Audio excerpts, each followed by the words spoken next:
I'm putting it right now. Okay.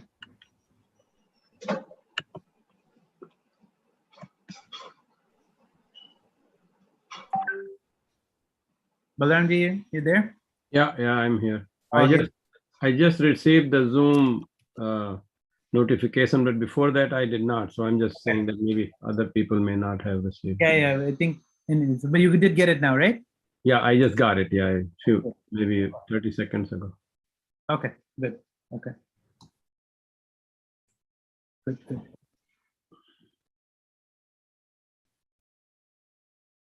So I think what is the name? The first speaker's name is Madsen, Dr. Madsen. Yeah. Dr. Madsen, yeah.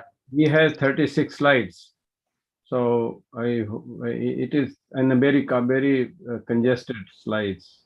I know. I didn't want to, but it's fine. I mean, we'll. I think we told him. I think Darshan also told him. As long as he knows. That's, yeah, I think that's what we saw.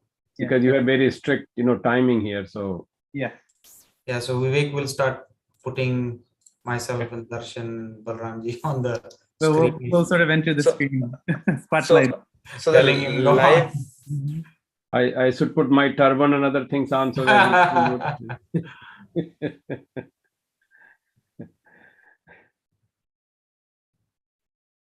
and then I mean, for me to moderate basically is just somebody will provide the questions or I will have to look for questions. We can. How do you want it, Balaramji? You want it on your WhatsApp? Wherever, yeah, WhatsApp may be easier. Okay, so we can, Kushi will curate. Kushi, then you can just send it directly on Balaramji's WhatsApp. Okay. The ones off of YouTube, right? Or all the questions? Just all of them. I think it'll be. Okay, yeah, I can do that. Sure. And then we are just not asking people to ask questions, basically raise people's question. Well, ask them to, they'll ask the chat, put it in the chat. Yeah. I mean, I will just raise the question rather than asking people to ask questions about that. So Yeah. okay, and there is not really that much time. It's half an hour total time, right? For the discussion, yeah. You have the longest amount of time. Yeah. Okay. So one thing, we make sure that people have questions. Otherwise, I will have to come up with questions. Yeah. And Khushi will have to make up questions. So Yogesh, I put together a little bit of an introductory slide deck for my part. So I'm just that your introduction, the keynotes, hopefully won't take 5 minutes total. Maybe hopefully each of them will take 1 minute. So that way I have about 6-7 minutes. Yeah, that's okay. I'm just speaking whatever is there on the website. So it's just very short. Okay, good. I think that nobody is giving really an introduction to intermittent fasting. No, that's what I'm doing. Okay, good. That's what I did. I have a slide deck. So Excellent. That's very important. Hopefully won't take 5 minutes. Well, maybe hopefully each of them will take. Say again? Or did somebody say something? Oh, okay. We can be, Khushi is talking something, I think not to us, right? No, I was just gonna say that I think it's just echoing what you're saying. I was on mute. Because you have that volume up. Yeah. I think. Let me close it. Yeah. Yeah, but also Vivek, I think it's the view. Yeah, right now it's, I guess, speaker view on the YouTube channel. Okay. I don't know. Yeah, we could keep speaker view. Yeah. Sorry, I missed it. आप मेरे से कुछ बोल रहे थे क्या? Yeah, I think on the YouTube channel it's being streamed as a speaker view. Yes. So when Spotlight happens, it will still be available. Both views will come up. When Spotlight happens, it'll be speaker view. Yeah, and I can do multiple spotlights as well. So yeah, great. All those people would be. Yeah. And then remember, Vivek, like around the, if you like, maybe you have that the timeline, right, of the peak timings. So just maybe like 2 minutes before, 1.5 minute or 2 minutes Spotlight. In this case, it'll be first. It'll be Yogesh Ji and Balram Ji will be spotlighted. Yeah. So sort of, I'll put it right in the chat window so people can put this up on their screen also, just so that everybody has the same timeline that is there here.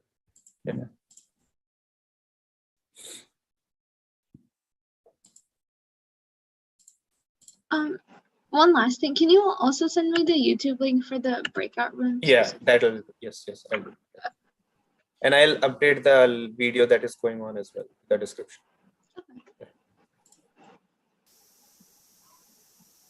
So we will have opportunity to go one the other or switch around to the breakout rooms.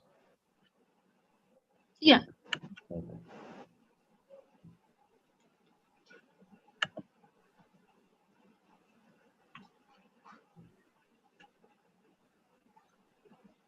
Well, the slides that I looked at, they are quite confusing. So I hope that they really people do get interested. I mean, I don't know what they're going to say is going to be different than I read. Yeah.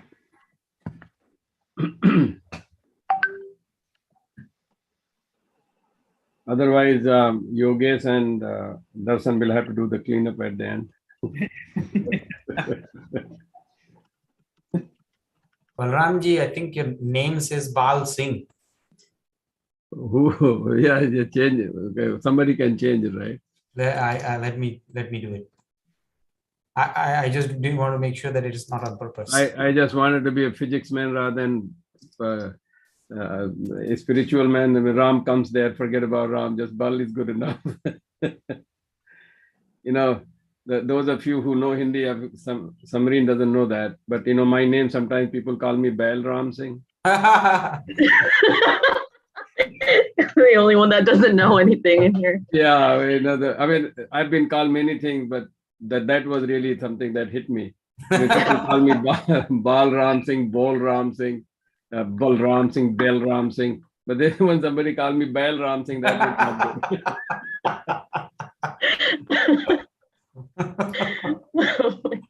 That's the problem of the English language. You know, you say something like that. I tell these people, you know, they criticize Indians, and I say, you guys even don't say what you write. You know, forget about, you know. There is so much cunningness. There is so much cunningness even in their language. Yeah. That's when they told me that India has so much, you know, somebody is upper caste, lower caste. I said, you have upper caste, lower caste in your letters. You have a capital letter, big letter, small letter.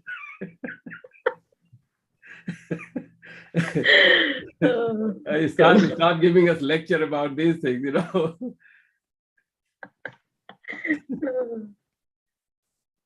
So, you know, that's the problem with my name. Actually, I had to make, this is one single word, actually. I had to make the two because they needed middle names. So I didn't have one. I said, okay, I'll just split it into two. So Did you get the email? I did get an email right now. Yeah. It says starting now, but then it asks me to join the event. So if I do the join the event. I don't know. I think that's an automatic email that was scheduled, but it wasn't showing up. So I don't know why it still went out. I'm not sure. So I have to log in to do that, apparently. I don't. I didn't get anything like that. So sign in or create account. Yeah, I don't know. I didn't send out the email, so I don't know why an email went out. But I'm gonna send one out with the in I think 4 minutes with the actual information. Well, you can, yeah. If we, so Vivek, we have everything set now. Is that? Yeah, everything is set. So the video that we have right now is unlisted. It's not public yet. So whenever you say, I can make it public, and then we'll be live for the public on the. Okay, right now it's not live for public. Yeah, right now it's unlisted the way it is right now. So like some of us can see it, but not who is not a subscriber or something like that could not be able to see it. Like people won't get a notification as such that we are live. But I can make it like live. It's just a single click. Yeah, maybe in like 2-3 minutes we do that. Sure.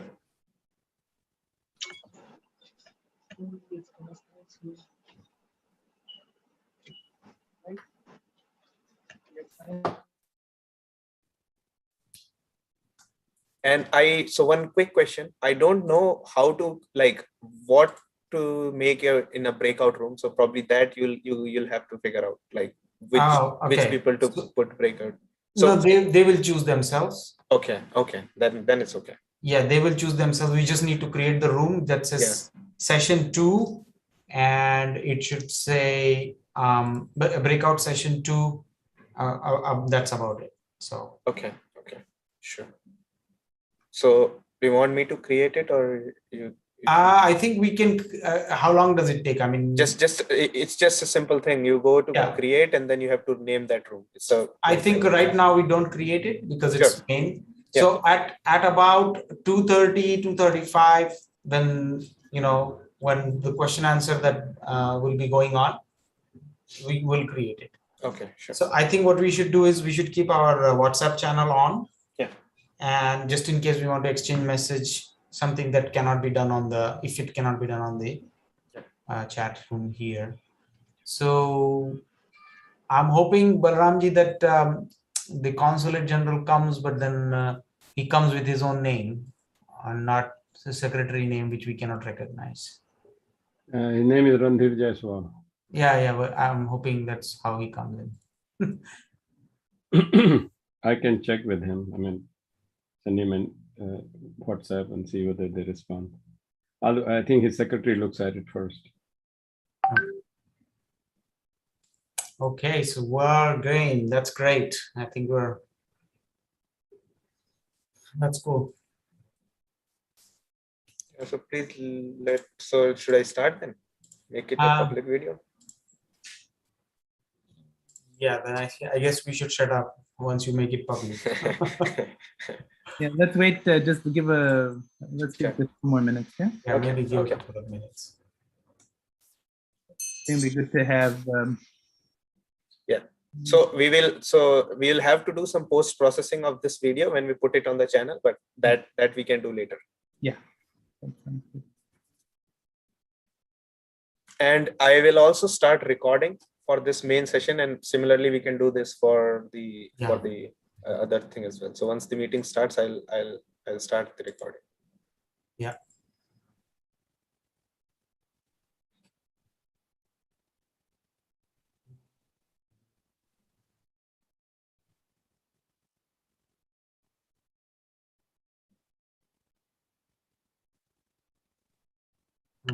People are starting to trickle in now.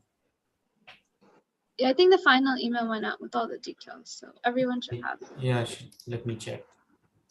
Yeah, I did. Well, no, I didn't get it yet. I did get one.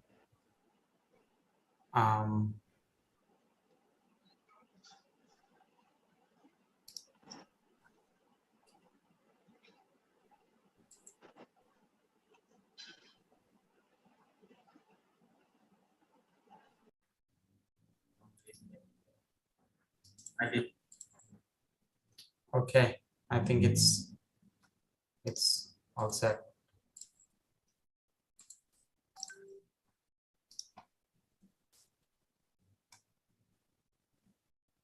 We should also remember to mute ourselves. Did we send a message to people in the waiting room? Just that we will admit you in. I did, but let me send it again because I'm not sure everybody sees it. All right, okay, yeah. Just send it, yeah. I think once we hit, hopefully we'll hit 50 people here in just a moment, but as soon as we get to 50, we'll let people in. It's almost 40. Okay. We need to keep a track of Randhirji as well. Yeah, I sent him. He did see the message, hasn't responded. He's here. He's here. Should I join him? Let him join? Yeah. Sure. Okay. I joined him. Okay, good. Let's also keep a track of our speakers, other speakers then. Namaskar, Randhirji, namaskar. Namaskar. Namaskar. Oh, you're on mute. Okay. Yeah. How are you, Darshan? Nice. Good. Very nice to see you. Fantastic. Wonderful. I'm We have people from Boston and India as well joining. Yeah, India time, some may join, but I some see people are joining. I see Dr. Bazjal. We should let her in. Okay. Right? Yeah. Okay.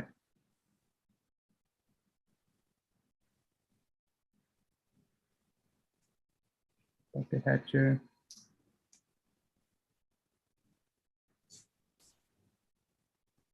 Welcome, Dr. Bajal, Anna.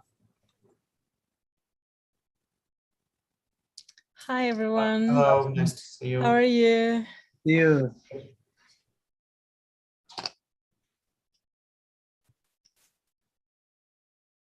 Welcome, welcome. We're just gonna let a few more people come in and we'll get started here in just a moment. Yeah.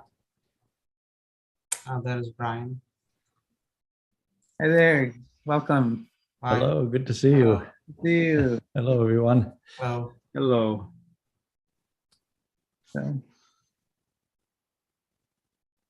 So I think maybe we can. We're just waiting for a few more. Shall we admit everyone? Yeah. Yeah. Okay. Vivek, you can mute everybody.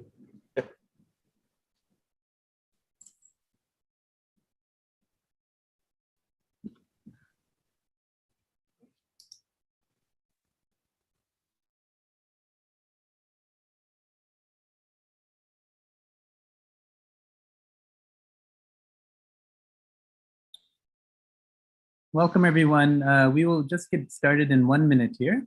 Again, welcome to this wonderful afternoon on intermittent fasting. So we'll be starting in just 1 minute.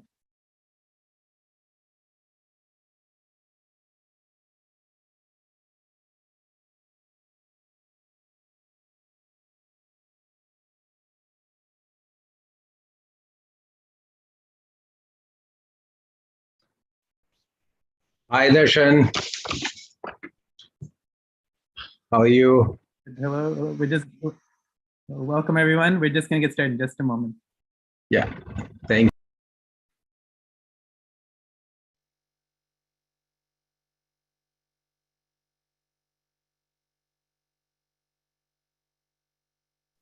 you. Okay, well, let's go ahead and get started since we're right on time. Welcome everyone. My name is Darshan Mehta. I'm the medical director of the Benson Henry Institute for Mind-Body Medicine at Massachusetts General Hospital and education director for the Osher Center for Integrative Medicine at Brigham and Women's Hospital and assistant professor of medicine at Harvard Medical School. It's really my pleasure to invite all of you today to our conference on intermittent fasting. And before we get started, I just wanted to introduce our Honorable Consul General, Mr. Randir Jaiswal, to give some opening remarks. He joined our foreign service in the Foreign in 1988, and he's had 2 decades of diplomatic career so far, served in numerous countries, and most recently is now here in New York since July 2020.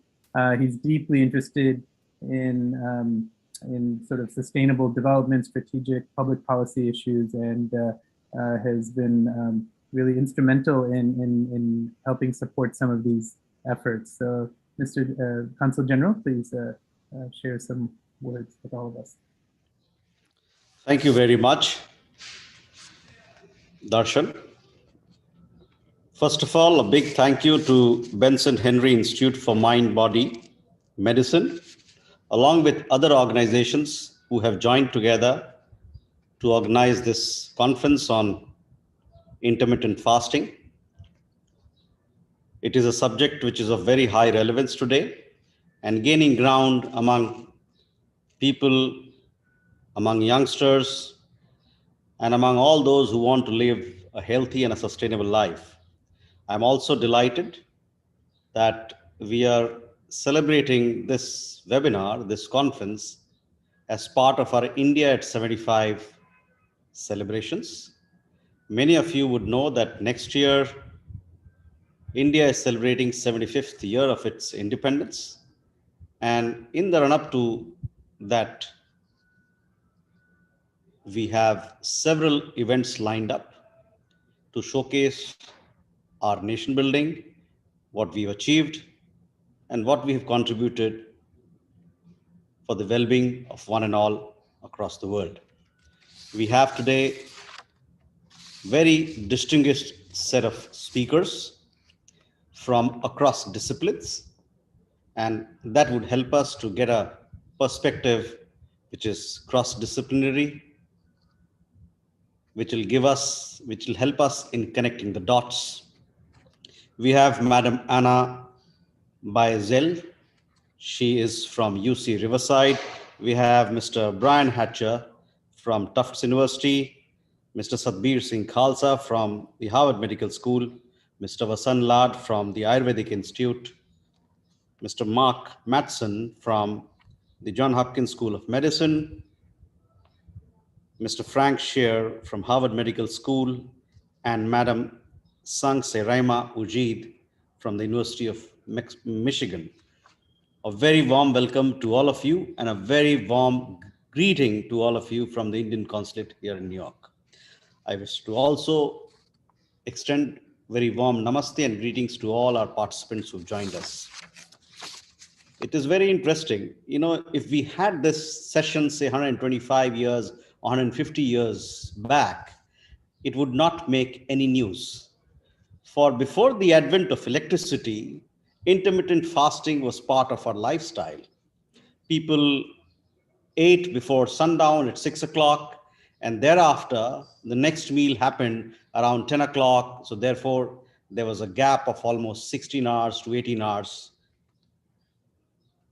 in our lifestyle, in our eating lifestyle. It was on account of electricity, which became commercial around 1880s, that we saw lifestyles changing across the world, first in the Western countries and thereafter in other parts of the world. This flexibility led to changes in lifestyle, and thereafter we've had several other changes as far as public health is concerned, health challenges, disease burdens concerned. I was told by an expert that the beginning of 20th century, the incidence of diabetes and lifestyle disease was as low as 1%. Today, it happens to be upwards of 10%. I'm not too sure of the figure though, but experts here would have a better opinion on that. Intermittent fasting has so many health benefits. It repairs muscles, cells. It is good for health. It is good for healing. It is good for self-control. It is good for sustainability. There's so many benefits. Intermittent fasting happens to be part and parcel of Ayurvedic practice, in naturopathy, and several other forms of medicine across the world. It has been part of cultures across the world. It was also part of our culture as we grew up as human beings from the days of hunter-gatherers, where people would fast when food was not available and depend on whatever was there stored in the body. Fasting also is different from starvation. In fact, some people say fasting is feasting on body fat. Very interesting. Mahatma Gandhi, as you know, as we talk of India at 75, let me recall our father of the nation. He believed a lot in naturopathy and in fasting. He did fasting for health benefits. At the same time, he did fasting to pressurize the British to be fair and just in their treatment of India. Fasting, therefore, one can say, did play a role in India's independence as much. We have today science-based evidence to say that intermittent fasting is sustainable and healthy. I would like to here point out or bring to the notice of our participants the famous work of Japanese scientist Yoshinori Ohsumi, who got the Nobel Prize in 2016 for his seminal work on autophagy. The work of Ohsumi gives us deeper insight into the world of autophagy, which literally means eating oneself. I'm so happy that we're having this discussion around intermittent fasting. There is a trend across the world. People want to go back to basics. People want to eat what their grandfathers or forefathers or people several generations back ate. People want to be healthier. People want to redeem their natural lifestyle, natural cycle. And for that reason, this conference, to my understanding, is very timely. Let us all contribute to bring the benefits of intermittent fasting to people across the world. not many people know the benefits of intermittent fasting, and it will do a lot of good for all of us if we were to propagate and promote this beautiful practice, this healthy practice. So thank you very much, and I look forward to the discussion. Over to you, Darshan. Thank you very much for your comments. So I want to just briefly highlight a few points for all of us to consider as we go through this day today. So as you can see, here's our just a full agenda. Our speakers, this is a full disclosure for those of you who are claiming continuing medical education credits. You also have the link after this meeting is over to claim your credits. And here's our slide of our speakers, and as well as their conflicts of interest and the disclosures of their conflicts of interest. Just want to take a moment to acknowledge our sponsors of this event, including Bharatiyam, the Uberoi Foundation for Religious Studies, the Boston Center of Excellence for Health and Human Healing, the Benson Henry Institute for Mind-Body Medicine, and the Osher Center for Integrative Medicine. So we have been talking about intermittent fasting today, and this is the intention of our conference. Is this a new wave to an old tradition? And that's one of the interesting things for us to think. And this has become very popular in our lay press over the past several years, especially you can see there's these many articles in Time, Newsweek, and other common professions. As our Consul General mentioned, fasting, what does it mean to fast? And this is the Wikipedia definition. Fasting is the willing abstinence or reduction from some or all food, drink, or both for a period of time. And an absolute fast or dry fasting is normally defined as abstinence from all food and liquid for a defined period, and other fasts may be partially restricted, limiting or only particular foods, substances, or be intermittent. So we already just was mentioned, there's a changing prevalence of diabetes, and it's dramatically increased, for example, in India. And this is an example from what has happened just in 50 years, where you can see at the top, hardly any diabetes, as was mentioned to now. In Sanskrit, the word is upavas, and upa means to be near, and avas means dwelling. And part of fasting was this, and this is the word that is used as the fasting, but to become near to oneself, or near within, go within. And I think one of these things is going to be this interesting dialogue we hope to have today between the science, whereas intermittent fasting, which is a sort of an umbrella term for various meals, timing schedules, a cycle between a period of voluntary fasting or reduced calorie intake, and non-fasting over a defined period of time. So there's going to be, we're going to see here a little bit about some of these molecular mechanisms. We're going to hear something about some of the mechanisms that affect on the organs.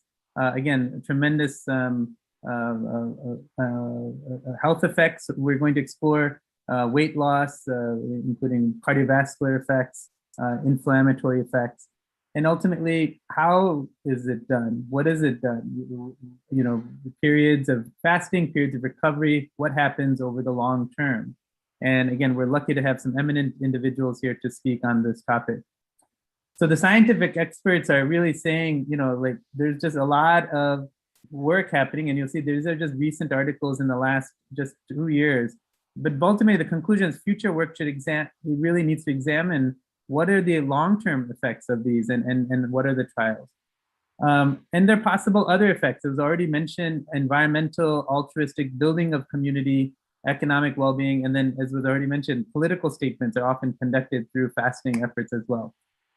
We are taking a transdisciplinary approach today. We're going to look at some of the dharmic traditions and how they interface with fasting, and how the science can help perhaps be informed by some of these traditions, as well as, and so for example, in Jainism, there's multiple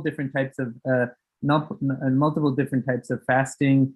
In Buddhist context, there's different types of fasting. In the Hindu Vedantic space, there's different types of fasting. And then in the science, here's what might happen. Just to say, you might be teaching our students and learners how to fast, and this becomes part of medical education, because ultimately we are seeing these really expansion of lifestyle medicine clinics throughout United States and beyond.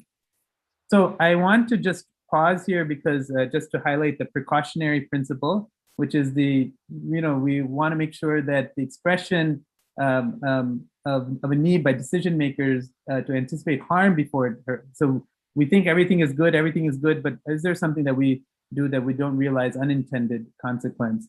And question is, what is the proportionality of the risk and the feasibility and cost of the action? So questions for consideration. What should healthcare providers know about fasting?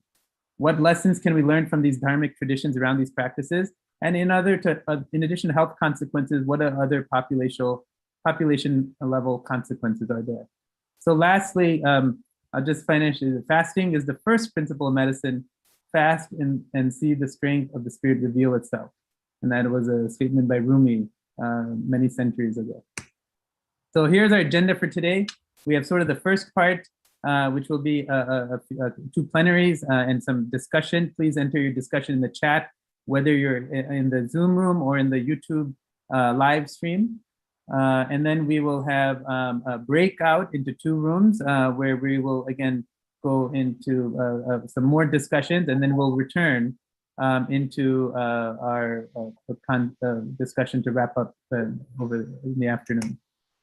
A special note of gratitude to Kushi, Doshi, Samreen Sethi, who've done tremendous work in conference planning and support, and Vivek for his AV support. Okay, so let me stop there. I will now pass it to my colleague, Dr. Yogesh Rathi, to the next part. Well, thank you. Thank you, Darshan, for that wonderful introduction to the conference, start of the conference.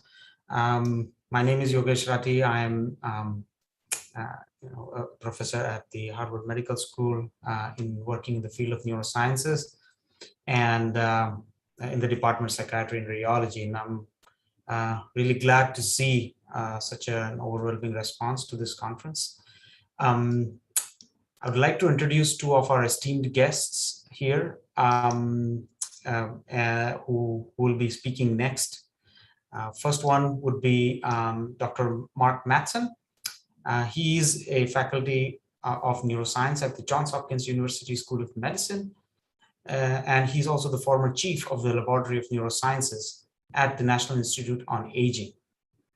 Dr. Mattson is among the most highly cited neuroscientists in the world. His research has advanced our understanding of the cellular signaling mechanisms that control the formation and plasticity of neural networks in the brain, cellular and molecular mechanisms of brain aging, and neurodegenerative disorders. His findings on how the brain responds adaptively in the face of challenges has been used to develop novel interventions that work to promote lifelong optimal brain function. And he's going to talk about intermittent fasting as our first keynote speaker. And I'll also introduce our next speaker, who's Dr. Vasant Lad. He's the founder of the Ayurvedic Institute, and he has spent the last 40 years promoting the transformative power of Ayurveda to the West. His passion for healing has garnered him respect throughout the world, and he's considered the premier authority on Ayurveda outside of India.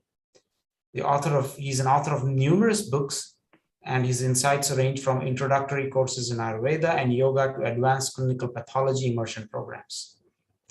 And this session will be moderated by Professor Balram Singh, who's been a professor, who's been a Henry Dreyfus teacher scholar and a professor since 1990 at UMass Dartmouth. And he's now heading the Institute of Advanced Sciences at Dartmouth, Massachusetts. He's also an adjunct professor at the School of Sanskrit and Indic Studies at Jawaharlal Nehru University in India, and is chairman of the Boston Center of Excellence for Health and Human Development.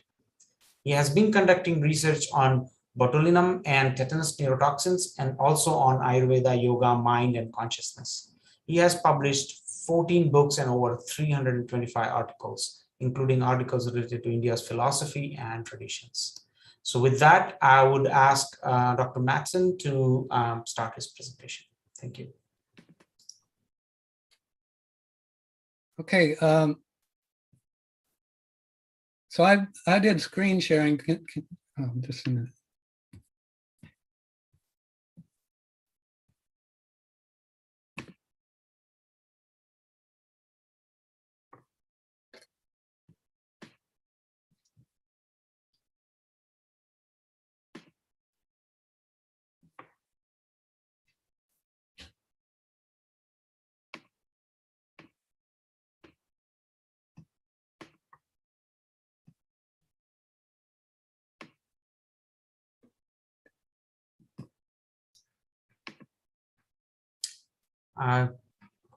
Can you hear me? Yeah, now we can hear you.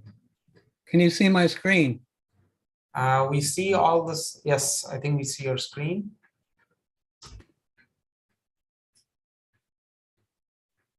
I think we see also the next slide and notes. I think maybe you want to swap the displays. Yeah. Dr. Manson.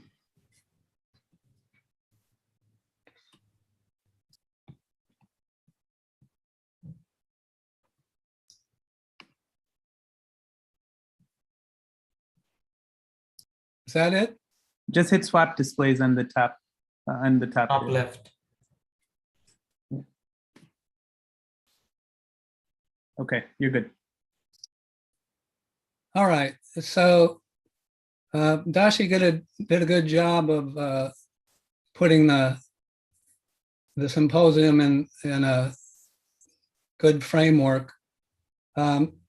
So as I go through my slides, each slide will have a heading, which is the take-home message of data slides. I'm going to go through some of the data slides very quickly and may even just say, here's what these data show for time constraints.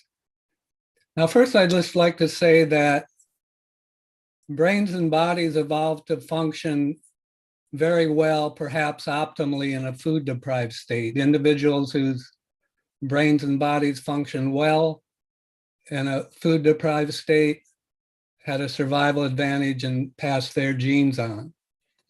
So that's important to keep in mind, the evolutionary perspective.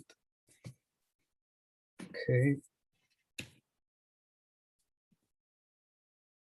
Okay, so intermittent fasting is an eating pattern that includes frequent periods of not taking any in any calories of sufficient duration to deplete glycogen stores in the liver, mobilize fats, and elevate ketones. So in a typical American diet, if one looks at blood glucose and ketone levels, every time the person eats, assuming there's carbs, glucose goes up and then comes down, replenishes the liver stores. Ketones may never go up, particularly if the person's sedentary. This is a person who fasted completely for one day and then ate 3 meals the next day. So you'll see that about 10 to 12 hours into the fast, ketones start to go up and they keep going up with longer duration fast. This individual here compressed the time window they ate each day to 6 hours. And so in this case, it's between noon and 6 p.m. approximately. And so what they see is the ketones will rise in the morning and until they eat. Now, these elevations in ketones with fasting can be accentuated by exercise during the fasting period.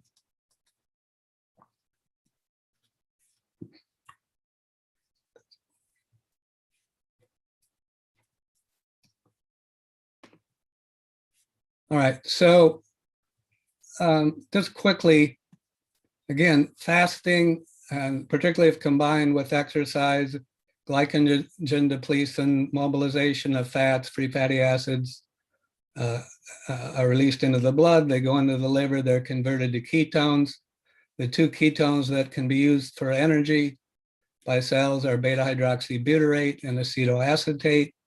These ketones are actively transported out of the blood and into cells. In this case, in the upper right hand corner is a nerve cell in the brain by the activity of monocarboxylic acid transporters, MCTs. So the point here is the ketones are efficiently moved into cells. They can be used for ATP production. We and others, for example, Eric Verdin, have found that these ketones also have signaling functions. We discovered that in the brain, beta hydroxybutyrate stimulates the production of a neurotrophic factor called BDNF that promotes synaptic plasticity, learning and memory, and cellular stress resistance. For some reason, my slides aren't changing very well. I don't know what the problem is. Let me go to up here.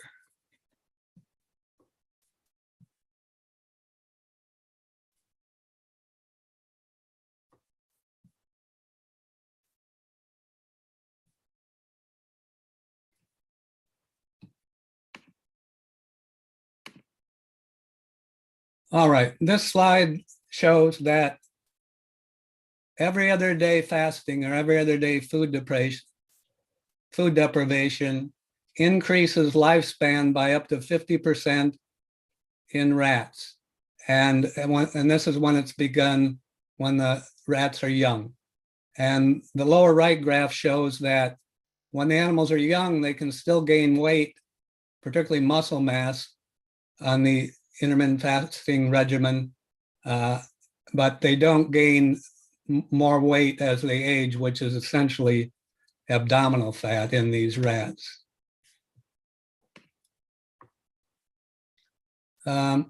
This slide, and this is just for people who might have done or be interested in work on calorie restriction in animals.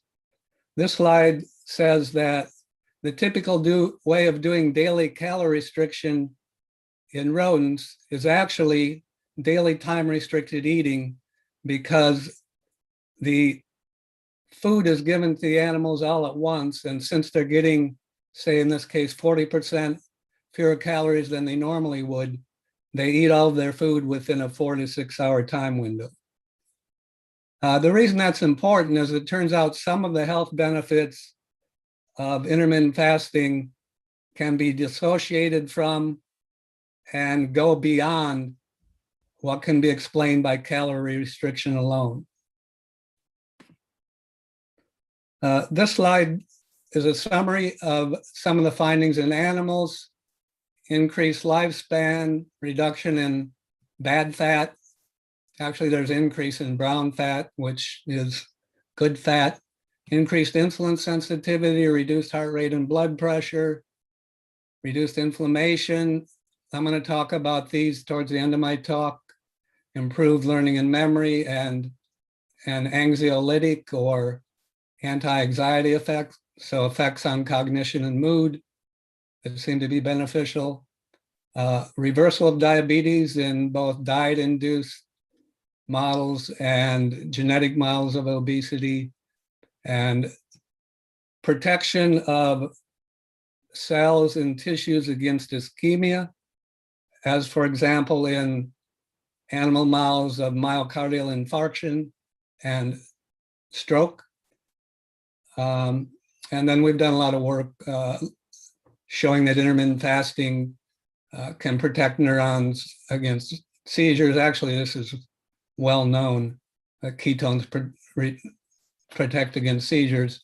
We have evidence intermittent fasting, at least in animal models, can counteract the pathogenic changes that are occurring in Alzheimer's and Parkinson's. A lot of work in the cancer field showing that calorie restriction and intermittent fasting can suppress tumor growth and increase the sensitivity of the cancer cells to chemotherapy and radiation therapy. Here's just examples from some human studies. The first two are studies that I was involved with, the study in asthma patients. I'll show you a little bit of the data, but essentially overweight asthma patients were all put on a intermittent fasting regimen where each day they only ate 400, or sorry, every other day they only ate 400 calories. The other days they ate normally. And over a 2-month period, the asthma patients, their symptoms improved, their lung airflow improved, and there was reduced markers of oxidative stress and inflammation in the blood.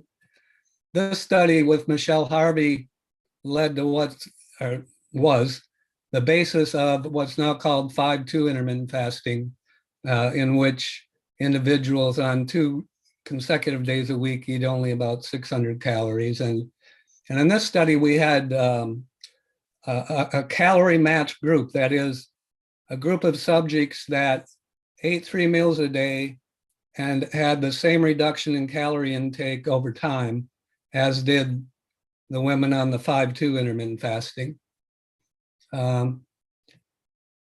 There's a lot more human studies come out. There's some quick examples: improving insulin sensitivity in men with prediabetes, enabling building of muscle mass in people doing resistance training. This is a review article that Dashi actually showed some of the summary slides. And then, this one looking at daily time restricted eating and markers of risk for cardiovascular disease, which are improved blood lipids, insulin sensitivity, blood pressure. Okay.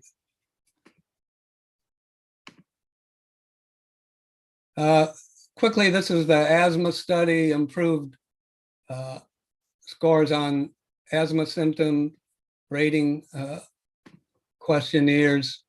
This is the weight loss. They lost a lot of weight, as you can imagine, eating only 350 to 400 calories every other day. They lost 8% of their initial body weight in 2 months, and they had improvements in their airflow. Interestingly, their mood actually improved over time, perhaps because they're losing weight, they're feeling good about that, but we think there's also an effect on mood that may be independent of calorie intake and actually occurs in animals. So we would assume they don't have the body image problems that humans do. This just shows that markers of, lipid profiles, and so cholesterol goes down, not right away, but by a month for sure. And this is the data. We took blood on alternate days, and we verified that indeed the subjects were in a ketogenic state on the very low calorie days throughout the study. Okay, I don't have time to go into leptin ghrelin, reduced oxidative stress and inflammation in blood samples. These are data from the study with Michelle Harvey and the overweight women. And just look at the lower right graph here, which shows that the improvement in insulin sensitivity, as indicated by lower HOMA-IR, is greater in the women on what we're calling intermittent energy restriction compared to the women on daily calorie restriction, even though in the upper left, both groups of women lost the same amount of weight over the 6 months. This quickly, essentially all the risk factors for poor outcomes with COVID-19 are risk factors that have been moved in a beneficial way by intermittent fasting. So perhaps,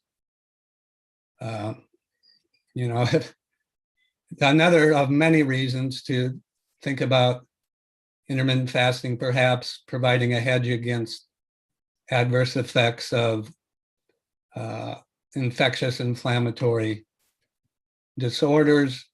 These are data from rats where we implanted transmitters to allow us to continuously record heart rate and blood pressure.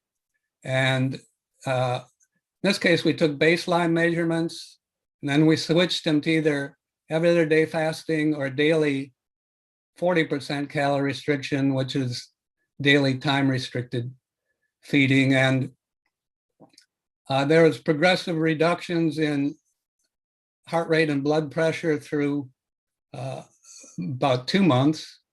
And then after that, we switched back to ad libitum feeding, and within 2 weeks, so this is a 2-week gap here, within 2 weeks, the heart rate and blood pressure are going back to where they were pre-intermittent fasting. So as with exercise, physical aerobic exercise, if you stop exercising, it doesn't take long for your resting heart rate and blood pressure to go back where it was before you started exercising. Okay, and then this slide shows that the intermittent fasting increases heart rate variability, the time interval between individual beats, and at least in animals where we can look at this in detail, we showed that the intermittent fasting enhances parasympathetic tone, so cholinergic slowing of heart rate and also blood pressure. And we actually have evidence by manipulating brain-derived neurotrophic factor that BDNF signaling in the brainstem enhances parasympathetic tone. Remember, these cholinergic neurons, their cell bodies are in the brainstem, and then their axons course through the vagus nerve to the heart. Okay, so in general, and this would also be expected to have beneficial effects on the gut. I'm not going to talk about the gut, but we do know that enhancing parasympathetic tone enhances gut motility. So finally, from the cardiovascular standpoint, I'm not going to show you any of the details of this except for you to look at these red arrows. We found that intermittent fasting enhances cyclic GMP protein kinase G signaling in cardiac muscles. And if you remember, this signaling pathway is the target of drugs like sildenafil, which is Viagra, that cause vasorelaxation. So this is interesting. Either with every other day fasting or daily time restricted eating, there was upregulation of this pathway. This is also the pathway activated by nitric oxide, and that's why patients with angina are given nitroglycerin, which is an NO donor and activates this pathway. That's how it relaxes the heart and smooth muscle. Okay, I'm just going to show one slide on cancers.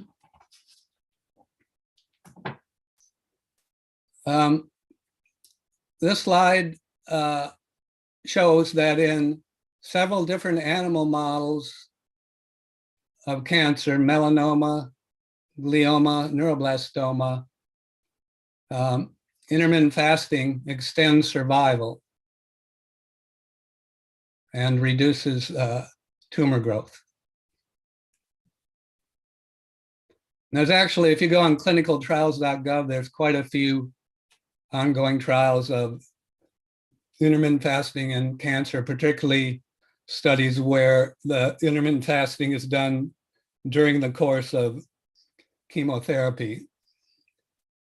This slide, this says that many people are living to be in their 60s, 70s, and 80s, which is a danger zone for Alzheimer's disease, Parkinson's disease, and stroke.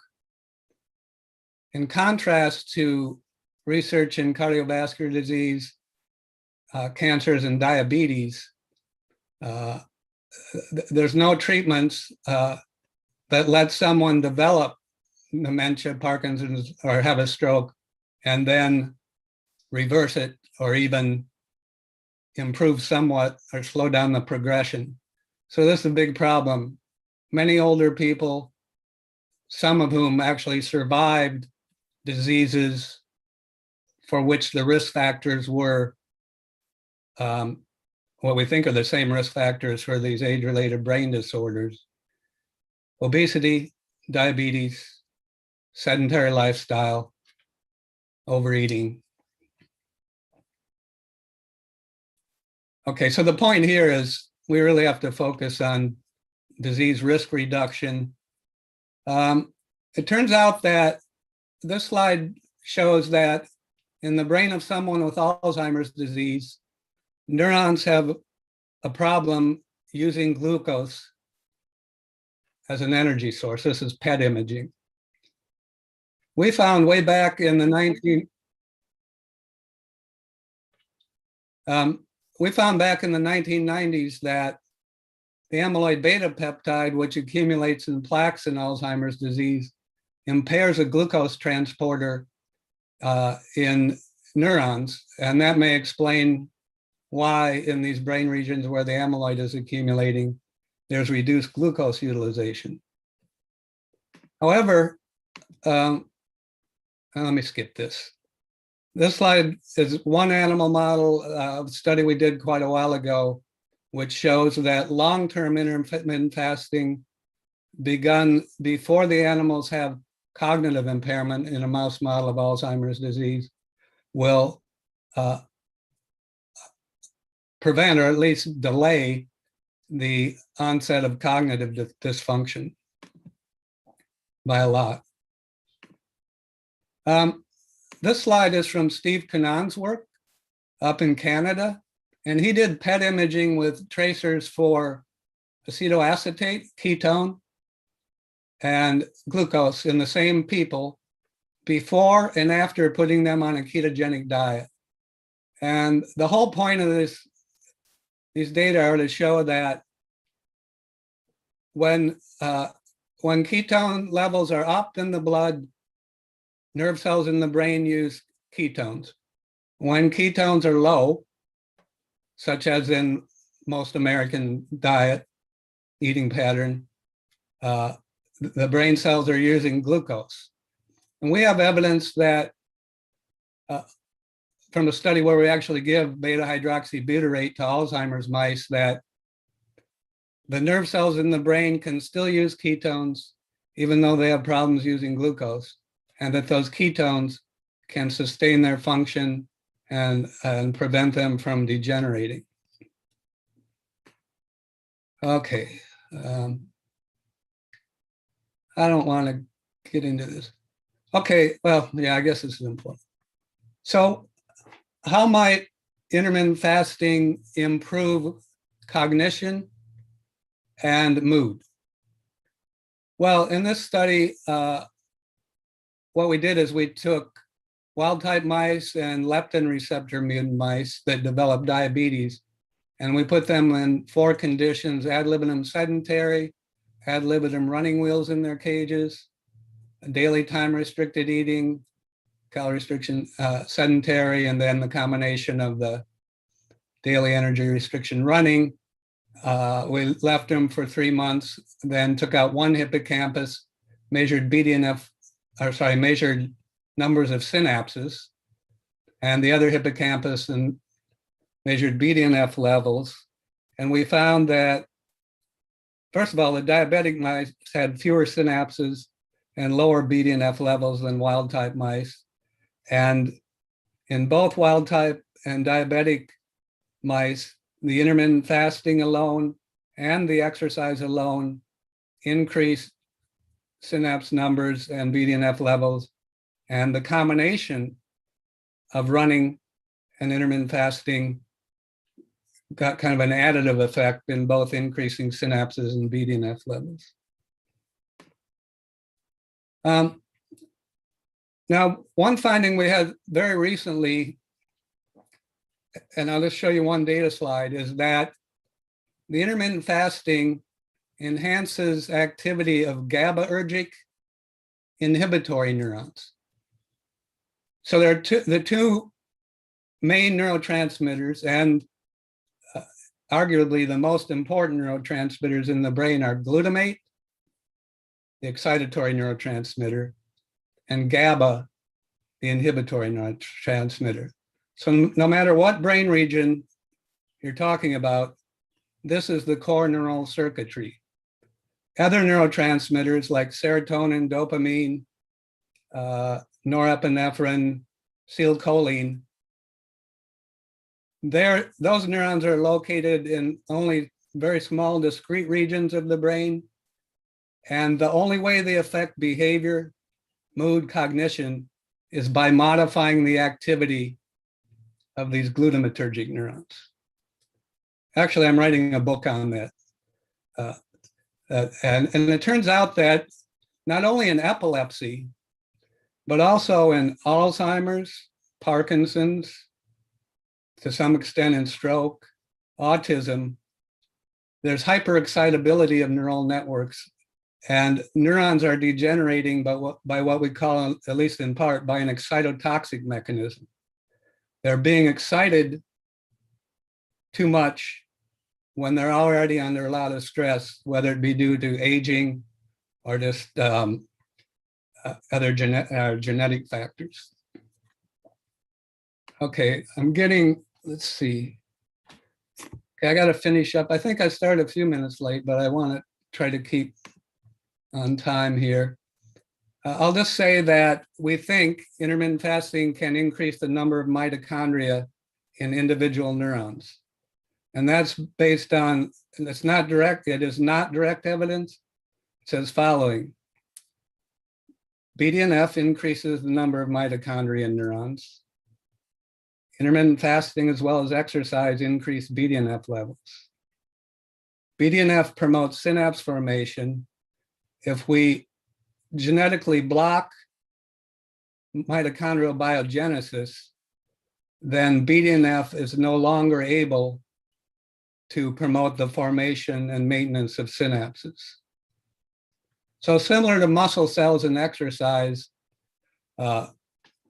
exercising your neural circuits, perhaps through intermittent fasting, can be good. Now I'm gonna skip by, and this just shows that actually the ketone, this beta hydroxybutyrate ester, has really beneficial effects in suppressing seizures and extending the survival of a mouse model of Alzheimer's disease. Okay, this is my last slide, which Dashi previously showed.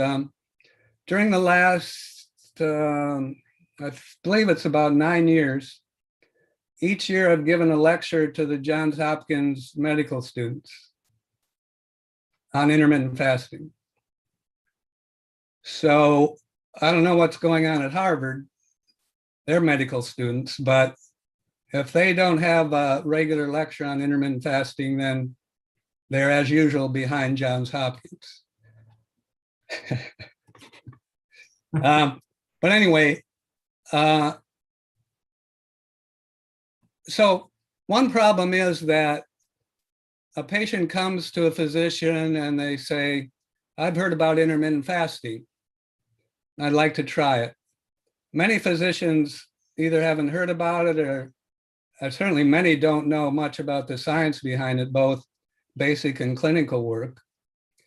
And then maybe as importantly, the physicians do not know how to prescribe and follow up to help a patient switch their eating pattern from their normal eating pattern to an intermittent fasting pattern.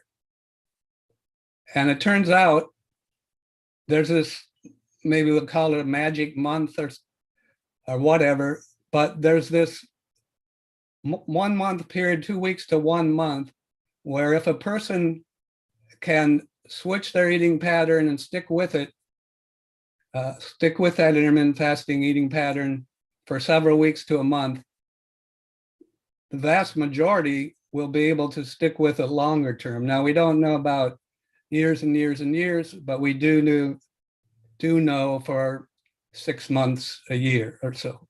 And it's actually pretty easy. They just need to be cheerleaded through the first few weeks and encouraged a lot.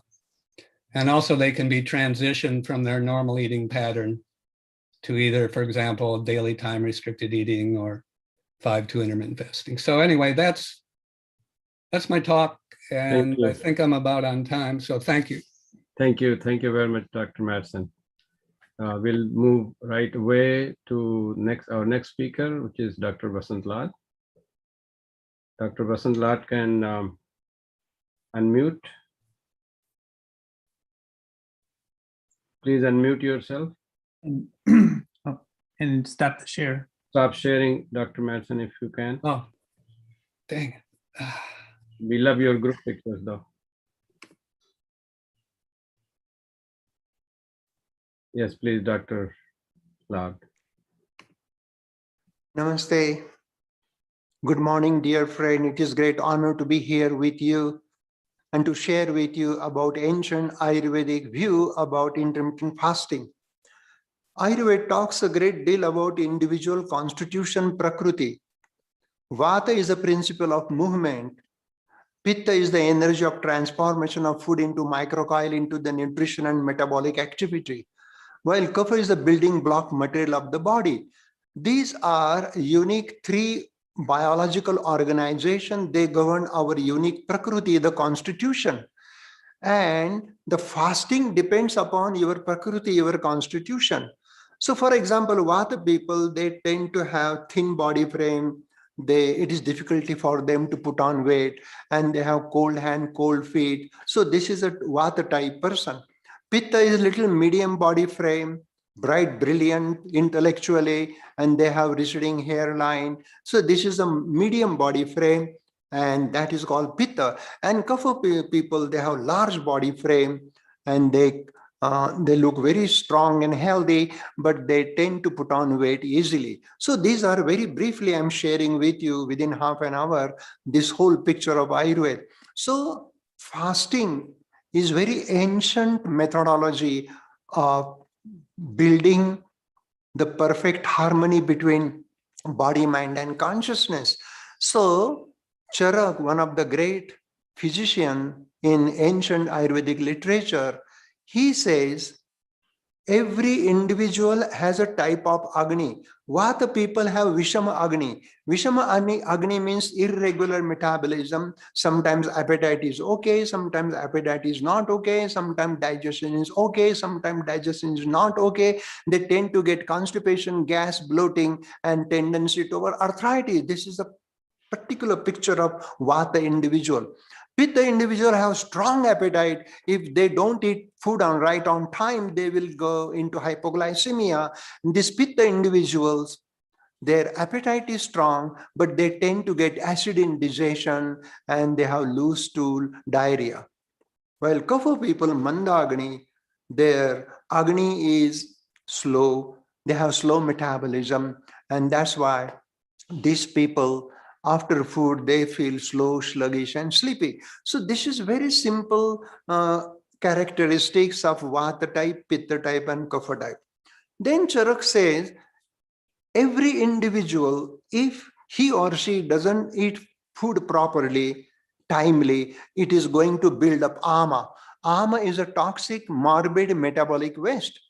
And for simple, you go into the near the mirror and stick out your tongue. If you look at the tongue, the posterior 1/3 of the tongue is heavily coated. That is called ama. Ama is a toxic, morbid metabolic waste. But the ama created by impairment of Vata dosha, that will build blackish, brownish discoloration on the posterior 1/3 part of the tongue. So that is called Vatagenic ama. These people will get constipation, arthritis, rheumatism, sciatica, and all Vata disorder. Pitta ama will be centrally coated with a yellowish discoloration, and when Pitta is high, Pitta is increased, it becomes like a hot water, and if you pour hot water on the fire, what will happen? The fire goes out. So Pitta individual also build ama, and that ama is centrally coated yellow color. And these people can get hives, rash, urticaria, eczema, psoriasis, and all Pitta disorder. And when entire tongue is coated, that means there is ama all over the GI tract, and that is called Kaphogenic ama. So in these disorders, Charak says ama is the root cause of all disease. Whether it is arthritis, rheumatism, sciatica, there is also ama in the posterior 1/3 part of the tongue. Whether it is hives, rash, urticaria, eczema, psoriasis, there is a ama in the central part of the tongue, which is yellowish in color. And when person's Kaphogenic ama is increased, it will create high cholesterol, high triglyceride, hypertension, diabetes, obesity. All these disorders are there. So root cause of all disease is impaired Agni. So this intermittent fasting, there are different types of fasting, is nothing but it is a medicine for ama. So Charak says that Langhanam eva aushadham. Langana means eating 1 meal a day, which is very similar to the intermittent fasting. And if we eat 1 meal a day, either if you like to enjoy lunch at 1 o'clock, skip the dinner, skip the breakfast, that is very important, and that will definitely kindle the Agni. It will burn the ama, it will detox the system. So the concept of ama is high cholesterol, high triglyceride, even fluctuation of the blood sugar. It can build a toxic, morbid metabolic waste, and that is the root cause of change in the neurochemistry, depression, change in the blood chemistry, acidic pH, and change in the whole flora of the GI tract, which can lead to the leaky gut syndrome. So all these disorders can well treated with intermittent fasting, what Charak says, 1 meal a day. Eka bhuktam yoga yuktam, dvi bhuktam bhoga yuktam, and 3 bhuktam roga yuktam. Yogi bhogi rogi, they are nothing but person eat 1 meal a day, he is a yogi. Means he has great discipline and he can control the body, mind, and consciousness. Person who eat 2 meal a day, he is just ordinary person, materialistic person, and he enjoy the pleasure of the life, which is nothing wrong in that, but that will 2 meal a day will build that. 3 meal a day is a rogi. These people, they build up lot of toxic, morbid metabolic waste into the body. So intermittent fasting is 1 meal a day, either dinner or lunch. What will happen? It will kindle Agni. The gastric fire, the metabolic fire is called Jataragni. The fire in the liver is called Bhutagni. And fire in the Dhatu is called Dhatu Agni. And fire at cellular level, Pilu Agni, Pitar Agni. All these Agnis are nothing but metabolic activity. And if we do 1 meal a day fast, which is similar to the intermittent fasting, amazing change will happen. It will improve the digestion. It will improve the absorption. It will improve the assimilation. And by, it will also enhance elimination. So in order to do detoxification, both at cellular level or at organ level, like hepatic detoxification, it can be done with 1 meal a day fast. So what Ayurveda wants to convey in this situation, that 1 meal a day is very important. Don't eat too much. There is a wonderful story that Charak says, if your stomach looks like a J shape, if you divide the J shape stomach into the 3 parts, lower 1/3, middle 1/3, and upper 1/3. So lower 1/3 is food, middle 1/3 is water, and third 1/3, upper 1/3 is air. Means never eat with a full stomach.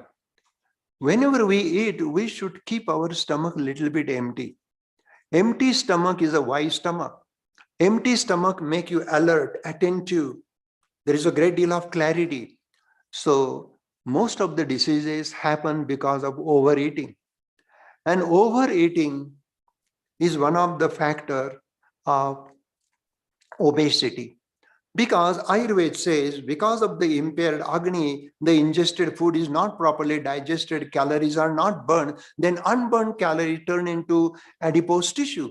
And that adipose tissue also is responsible for high cholesterol, high triglyceride, hypertension. even diabetes. So, rogaha sarvepi mandegnam. All diseases happen because of manda agni, impaired agni. So, intermittent fasting is very ancient way. Even people do spiritual fasting in Hindu religion as well as in Jain religion and even in Buddhism, even in Islam, they suggest fasting. But their fasting is certain period of time and they do it with the religious purpose. So fasting brings great deal of discipline to the GI tract. Because most of the time we eat emotionally. Person lonely, nothing to do, they go on munching. Person feels sad, unhappy, depressed, then food become the substitute for love. There is a deep connection between love and the food. Food is the food of the body, but love is the food of soul. And when you are missing love in your relationship, naturally, food become the substitute for love. And that's why lonely people who are depressed, sad, isolated, nervous, anguish, these people, they are addicted to the food. Food is a great addiction. And Charak says that if we do fasting, then slowly our emotional eating habit withered away. When we eliminate emotional eating, then slowly it will improve our digestion, absorption, assimilation. And if you daily look into the mirror, the tongue is the mirror of GI tract. Tongue is the mirror of viscera. And just by watching the tongue, we can understand the condition of Agni, the condition of digestion, the condition of toxins in the body. So Ayurveda is a very simple, practical, day-to-day life. Even any layman can follow this principle. Even he may not have great medical knowledge. But if we follow the Ayurvedic basic principle of darshana, sparshana, prashna, darshana is observation, sparshana is palpation, and prashna, self-inquiry, questioning. Through that, you will understand whether yesterday's food is well digested or not, how your GI tract is working. So tongue is the mirror, it will show you. Ideal healthy tongue is a clean tongue. It looks like rose petal. Such a rose petal clean tongue is a healthy tongue. No indentation, no patch of depapillation. Such a tongue, and also no bad breath. Bad breath is also sign of ama in the GI tract. So intermittent fasting, you can start taking one meal a day, either lunch at 1 o'clock or dinner by 6 o'clock. Then you don't eat anything till next day, 6 p.m. and 6 a.m. is 12 hours. Then you can again continue.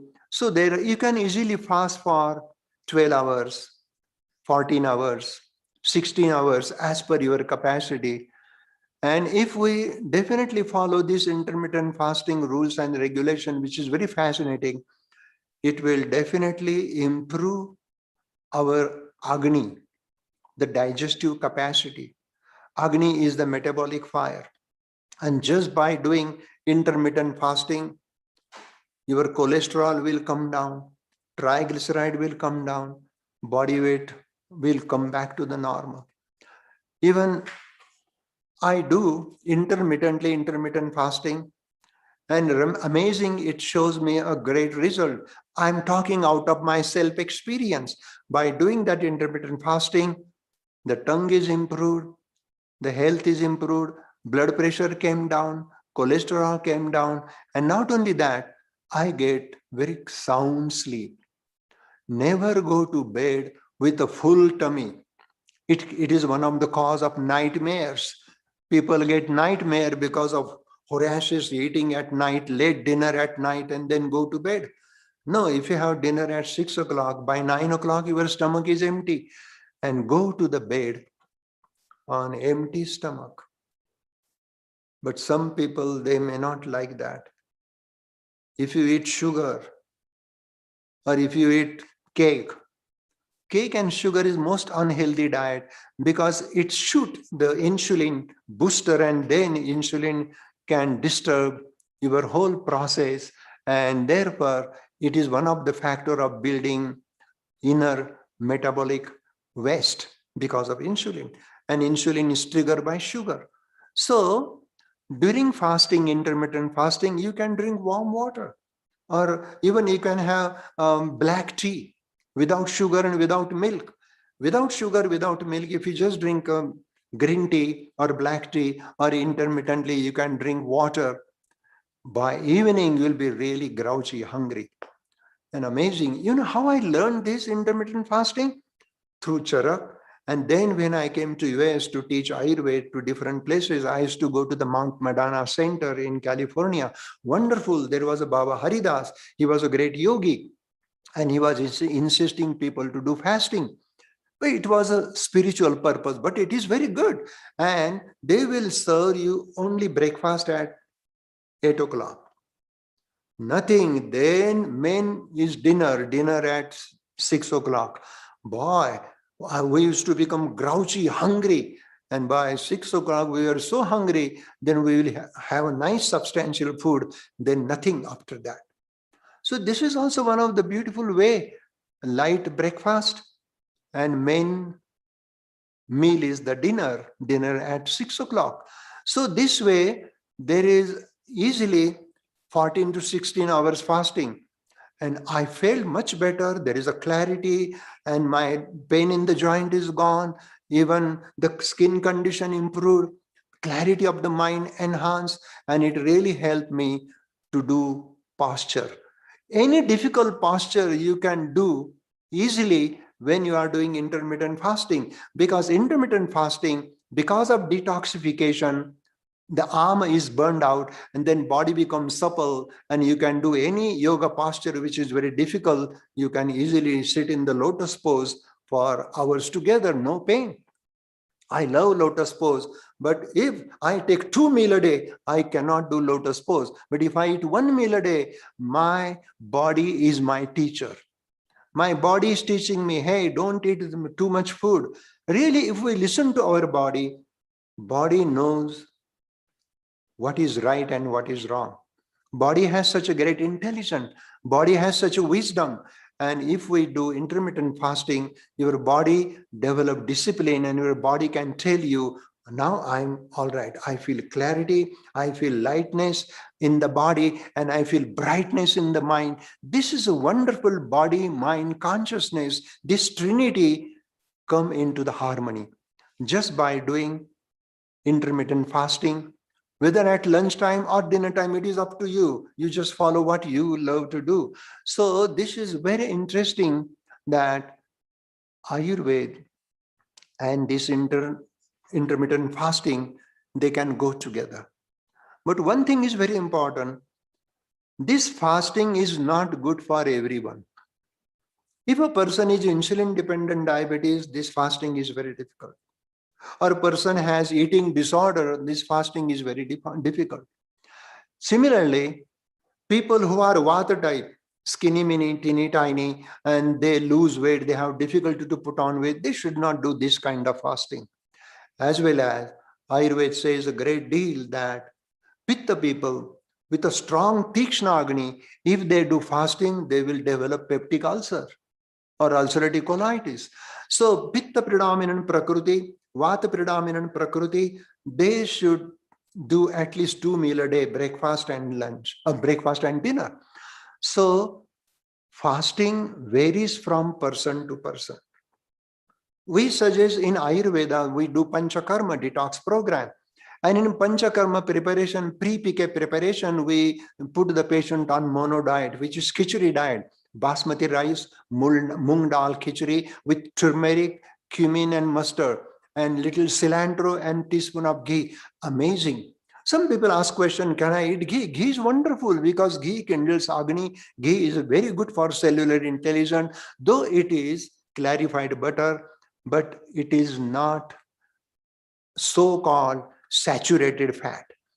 Because in Ayurveda, they say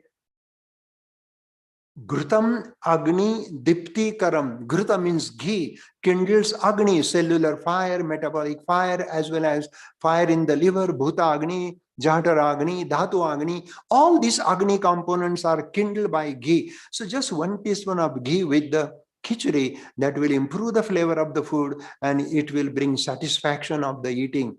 So in Panchakarma, we suggest the person to take 1 tablespoon of ghee 3 times a day, first day, 2 tablespoons of ghee 3 times a day, like that. And this is the way we do internal oleation, and then we do purging with castor oil. Amazing. 1 week before Panchakarma, we introduce this detox program with the internal oleation of the ghee and castor oil. An amazing thing happened, and patient is eating mono diet. Mono diet fast is equally important, and it really brings the doshas back to the GI tract. Now, what happens when we do fasting? Fasting not only burn the ama in the GI tract, it also detox your hemopoietic system, your plasma, serum, even deep connective tissue, whatever toxins are there, they are neutralized. And because of neutralization of the toxins, it opens the channels and all the doshic ama come back to the GI tract. If it is a vatagenic ama, you will get within a couple of days, more ama is built up. It will create brownish, blackish coating on the posterior 1/3 of the tongue. That is a good sign because the body is bringing neutralizing the toxins and they are rolling back to the GI tract. Then we will remove them with the basti, with purging during Panchakarma. So even in Panchakarma, we do fasting, but this is the mono diet fast. If it is a pittagenic ama from the hemopoietic system, it will come back to the duodenum, jejunum, and it will show on the tongue, centrally coated tongue with a yellowish discoloration.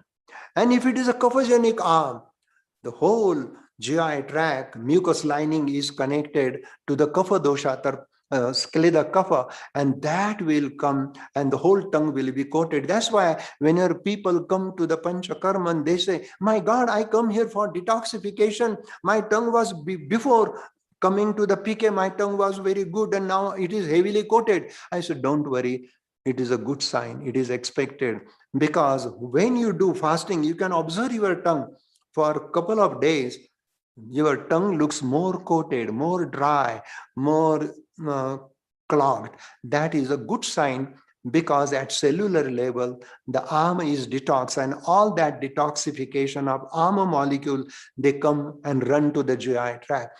Then it is good idea to take Triphala, Haritaki, Amalaki, Bibidaki. Triphala 1 teaspoon at bedtime with warm water will regularize the bowel movement. Because many times intermittent fasting may produce constipation because X amount of food is required to stimulate gastroperistaltic movement or mass peristaltic movement. And when you do fasting, mass peristaltic becomes sluggish and people get constipation. So to relieve that, we can do Triphala, 1 teaspoon of Triphala with warm water during intermittent fasting. Amazing change will happen. It will regularize your bowel movement. Your tongue will look good. And therefore, Ayurveda says, do the scraping of the tongue. There is a silver or copper or even different metals, tongue scrapers are there. And you just do the gentle tongue scraping in the morning, brush your teeth, scrape your tongue, rinse your mouth, and drink a glass of warm water. This is a ritual. And if we do the ritual, amazing thing will happen. Really, the intermittent fasting brings a great deal of discipline. And you feel such a clarity, such a compassion in your heart.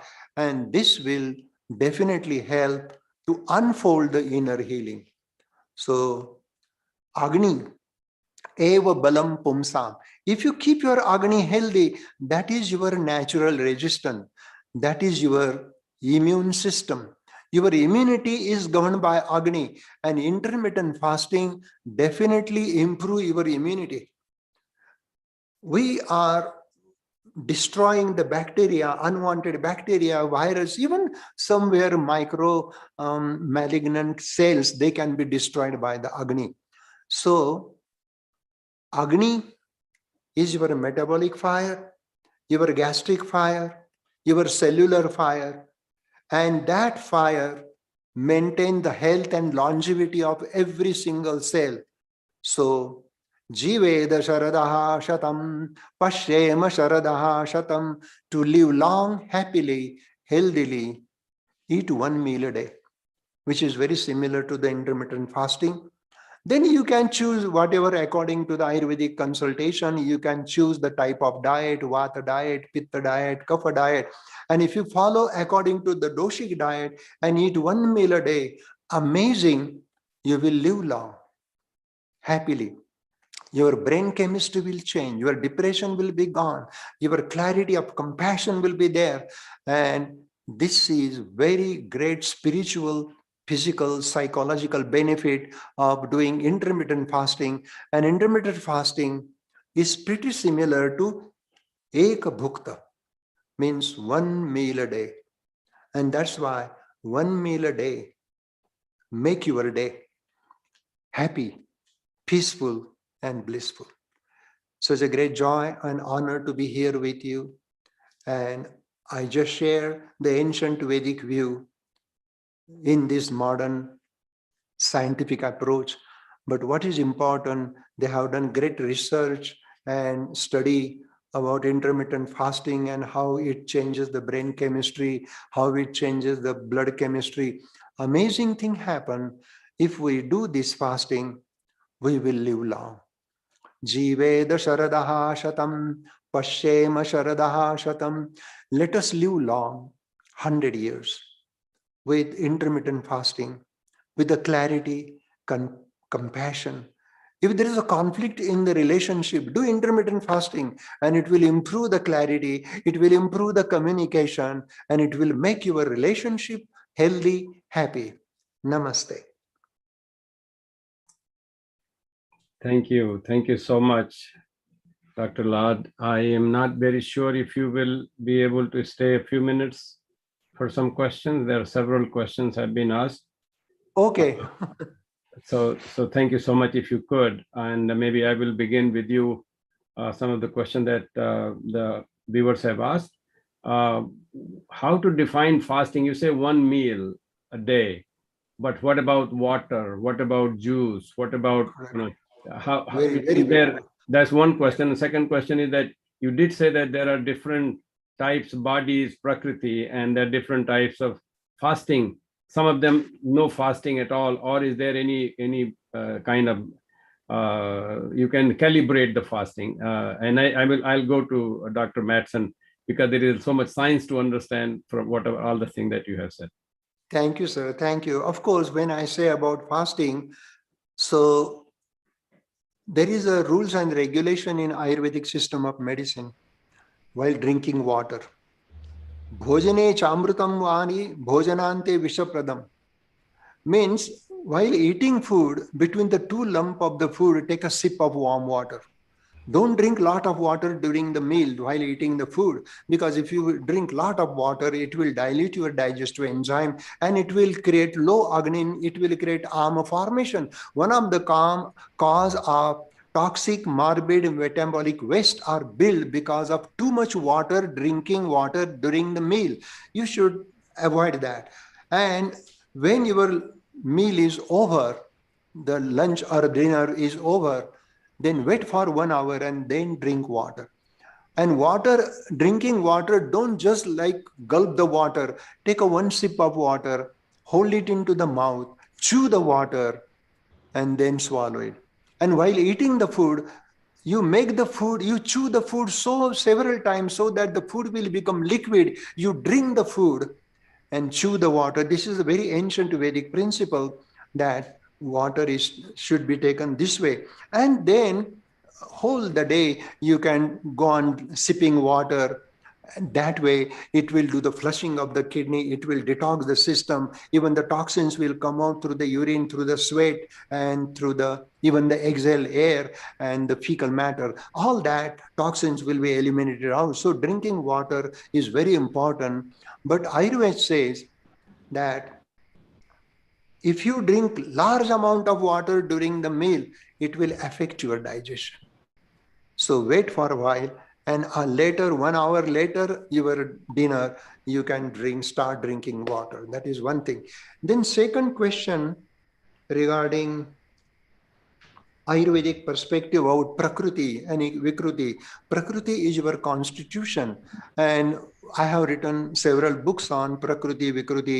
So if you study the book and there is a chart like physical examination, body weight, body frame, then eyes and cheeks, and all these things are explained, the bowel habit, urination habit, and there are table with a tick mark, and one can read that table and finally count how many slash goes to Vata, how many Pitta, how many Kapha, and based upon that, out of 21, if you have 10 Vata and 6 Pitta and 4 Kapha, then your Prakriti is Vata 3, Pitta 2, Kapha 1.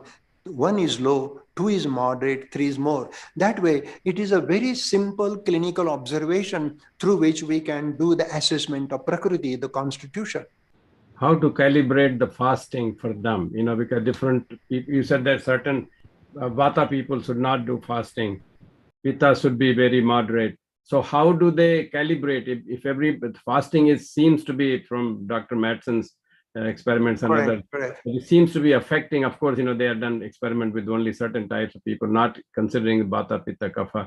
But how, if somebody is Vata want to do fasting, what should they do? What should they fast on? Yeah, if a Vata people would like to do fast, they can have basmati rice, mung dal khichdi with cinnamon, cardamom.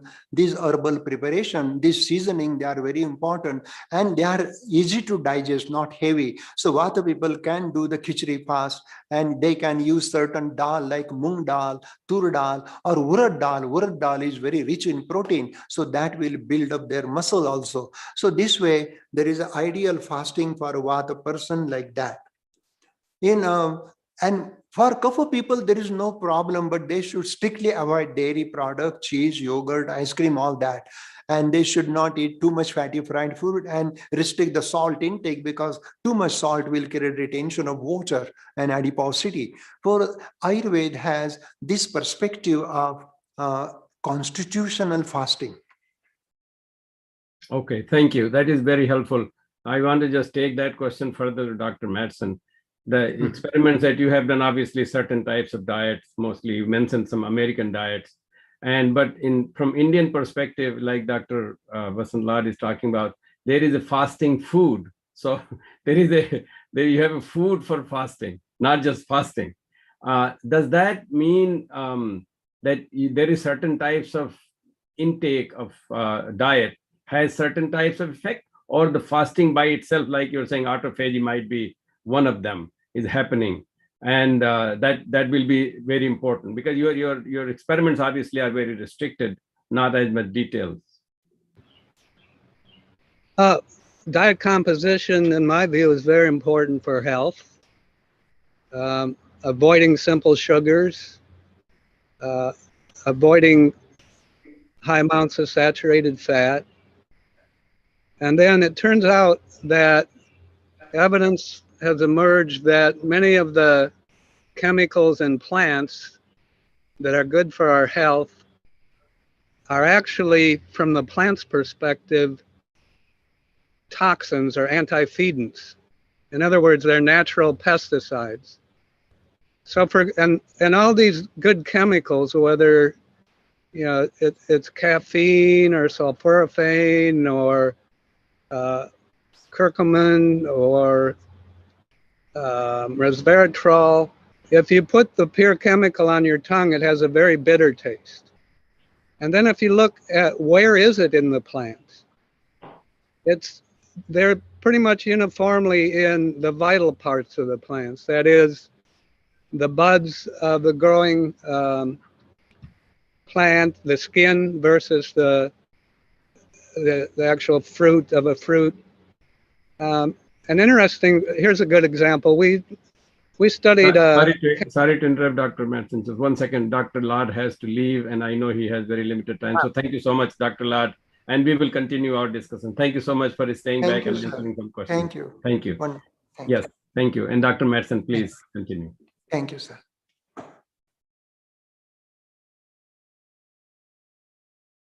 Yeah, please continue, Dr. Madsen.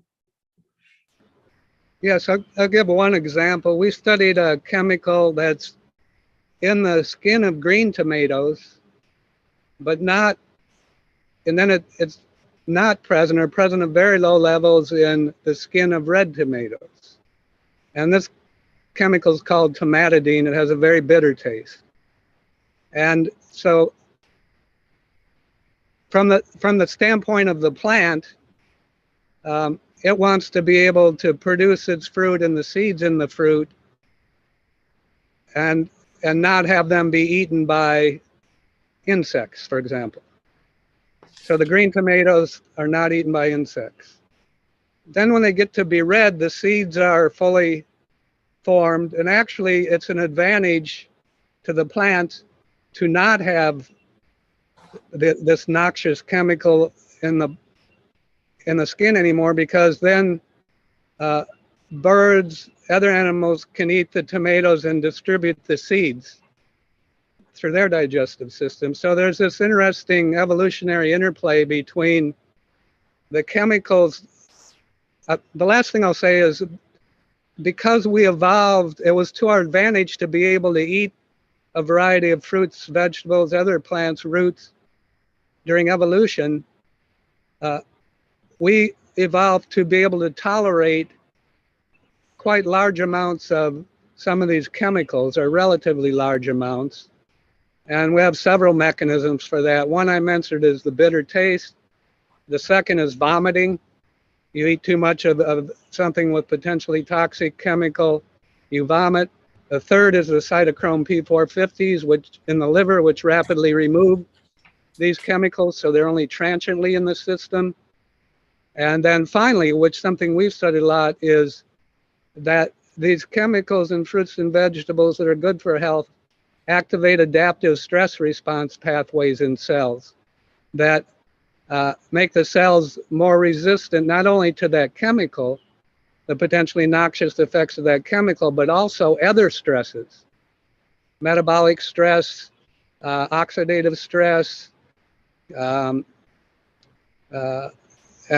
they can enhance autophagy. So anyway, to get to the diet, my take on the diet issue is that the foods that are good for us have chemicals in them that actually evolved to induce stress or even toxic effects in animals. But since we adapted to them, not only can we tolerate them, we can actually use them to our advantage. Yeah, I mean, that's very important point actually, because like Dr. Basanlal was talking about, there is a fasting food. So it's not just fast food, it's fasting food. And that very commonly used in Indian tradition. I have two questions actually in combined in one. I want to ask Darshan another question. Please think about this evolutionary thing. You mentioned about long-term impact about this. It looks like what Dr. Madsen is saying, since long term, this has been going on. The question I wanted to ask Dr. Madsen, again, is related to especially neuroscience also, is there any bad effect of fasting? Does that have a negative side effect or negative effect on mood or mind? Also, if somebody fasts for some time, does that slow down the metabolism? Does the body learn to slow down metabolism and then has an effect later on when you eat the food? How does that body deal with that? My understanding is, as far as whole body metabolism, it does not slow down metabolism. There's been studies done, for example, by Eric Ravison's group at Pennington Institute, where they have people in essentially rooms that are metabolic chambers, and they found oxygen consumption is not affected, which is a indirect measure of the respiratory exchange ratio, essentially. And then the first question, I heard a speaker before, he pointed out that people who already have a very low body weight and actually have trouble gaining weight maybe have to be careful to maintain their muscle mass. And there's good epidemiological evidence now that certainly people with obesity and people who are overweight have on average shorter lifespans, but there's also evidence that people at very low end, like BMIs under 18, have a shortened lifespan, and it doesn't make sense for someone. Now, in theory, I guess if they can get enough calories to still gain weight or maintain weight and gain weight, then it's probably okay. Personally, I do like a 6-hour time window, eating window. I could not, I have very low body weight, and if I ate just one meal a day, then I think I'd be in real trouble. And then being active too, that's another thing that comes into the equation is physical activity.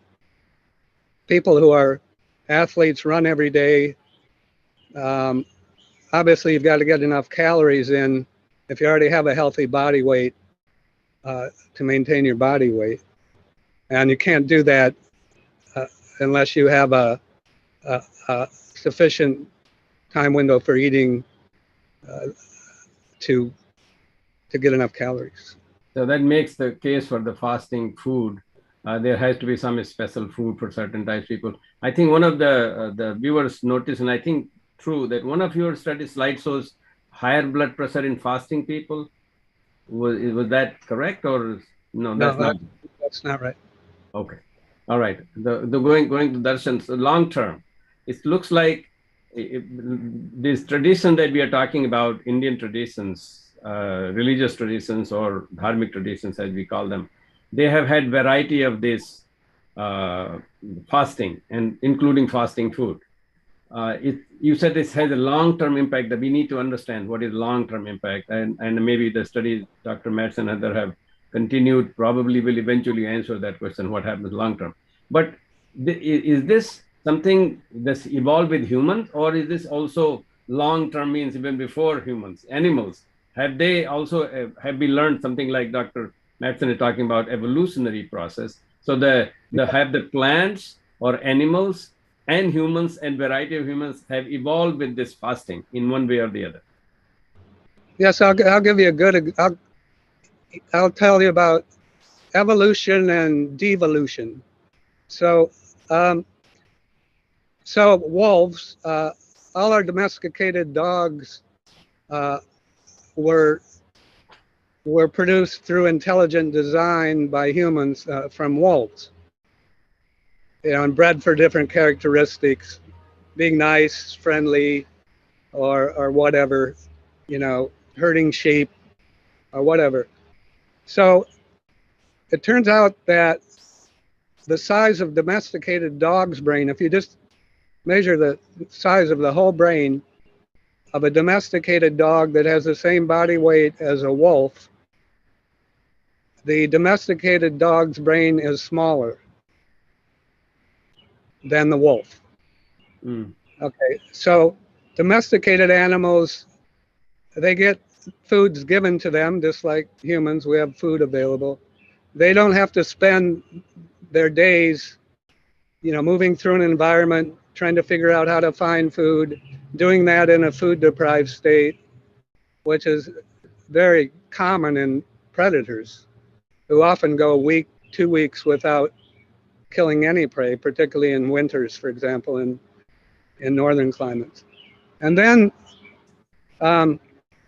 also, there are some data, a couple papers, where people measured the cranial volume, the volume of the skull, of humans, Homo sapiens, before the agricultural revolution. So say 12,000, 14,000 years ago, and modern day humans. And it's about modern day human overall brain size is about 10% smaller. Now, of course, we've undoubtedly repurposed neural networks in critical brain regions to allow us to perform very well the tasks we do. We're very specialized now, right? Many people, perform complex cognitive tasks, but they're actually kind of limited in scope compared to the cognitive tasks that our human ancestors in hunter-gatherer situations had to. So there's this idea of use it or lose it. Fasting or food deprivation from an evolutionary perspective is a big driver of motivation to use your brain. Thank you. If you don't use it, so it'll be interesting 1,000 years down the road to see what the human brains look like. Will they be overall smaller and more, maybe some brain regions a little bit bigger so that they can carry out specific functions? Yeah, thank you. I think it's very important. I think evolutionary ideas are really when you deal with nature. I mean, the basic theory of evolution is that you adapt to the nature and have less and less living with nature. Darsan, I wanted to ask you that question. Have the animals or plants or even microorganisms, have they practiced some kind of fasting?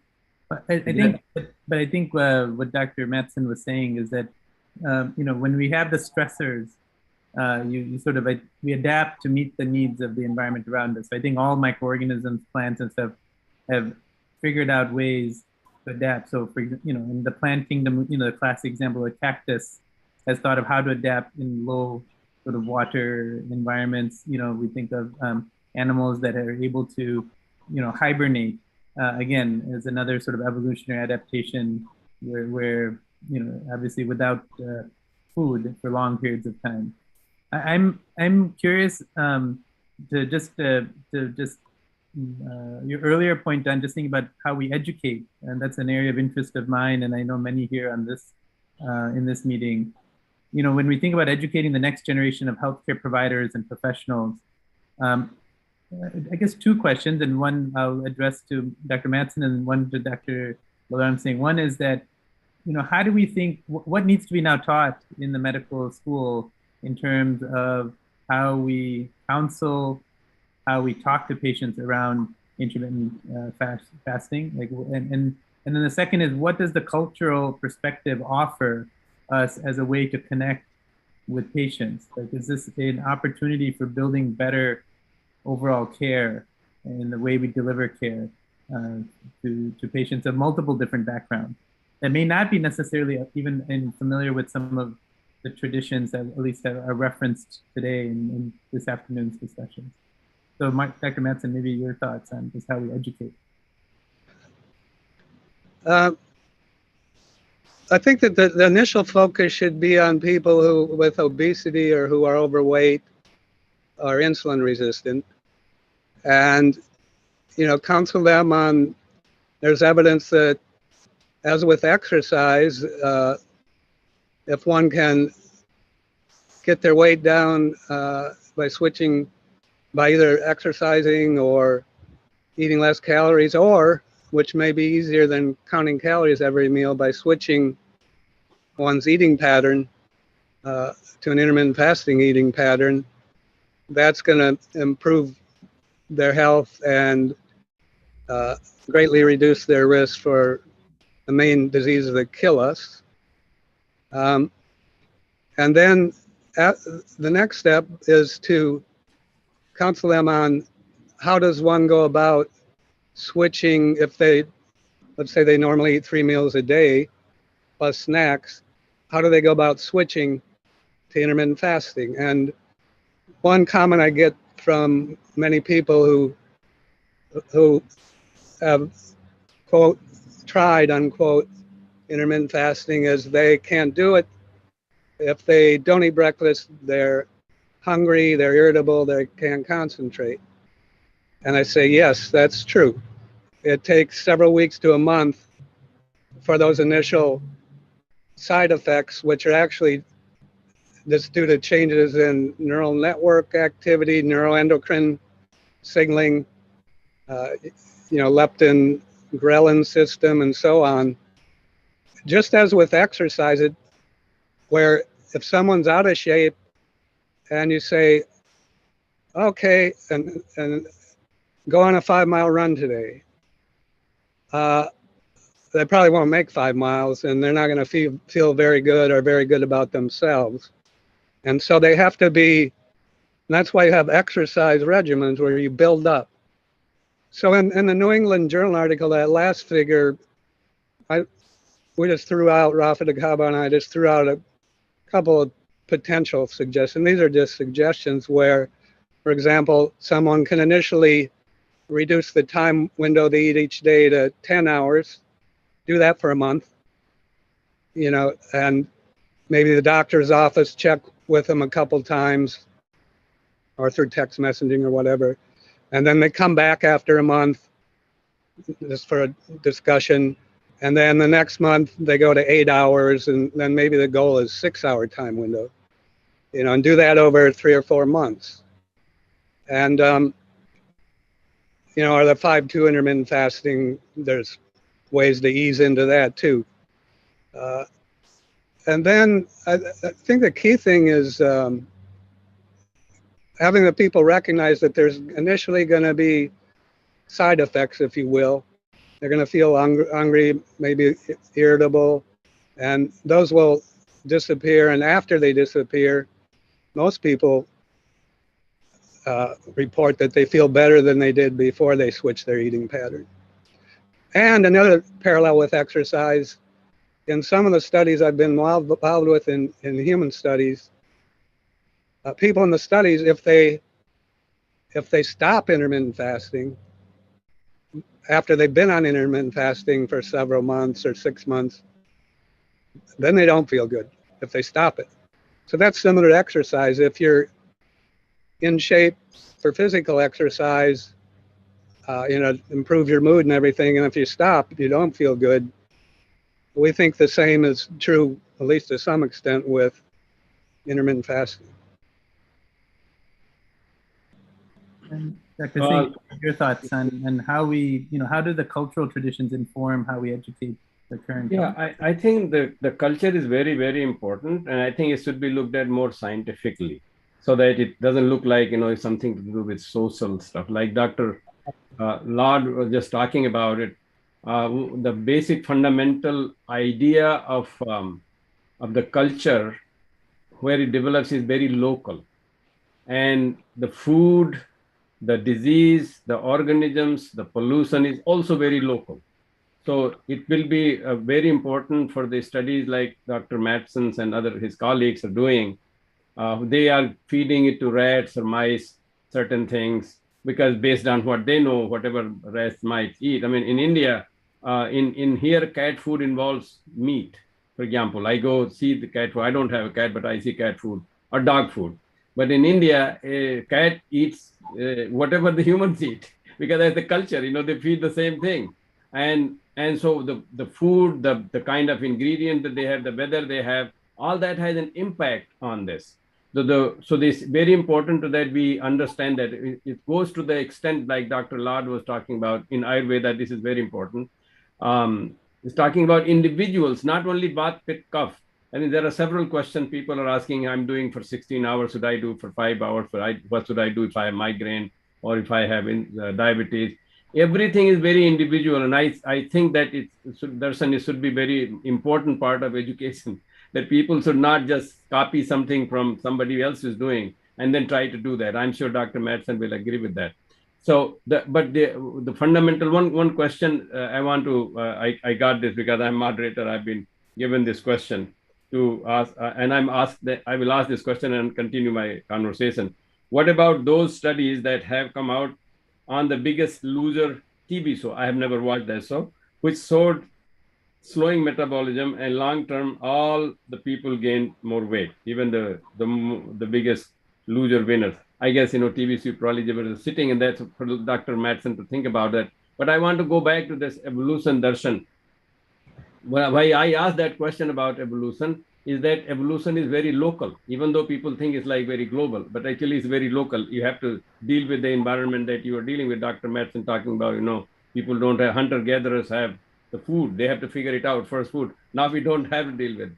I think but I think this fasting and the cultural thing that you're talking about, especially from India, it's not a question of surviving. You know, when we talk about evolution, it's not a question of surviving. It is question of thriving.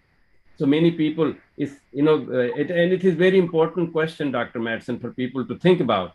Because in India, like Jains, for example, they voluntarily give up something. It's not a question of what they can have or not have. And there is a value in that probably we need to study. So our Hindus have so many festivals, and those festivals happen to be seasonal. And so the fasting is seasonal. It's not just, you know, whatever you were doing in the summer, you will do the same fasting. Summer fasting is very different rules than rainfall fasting, than in the winter fasting.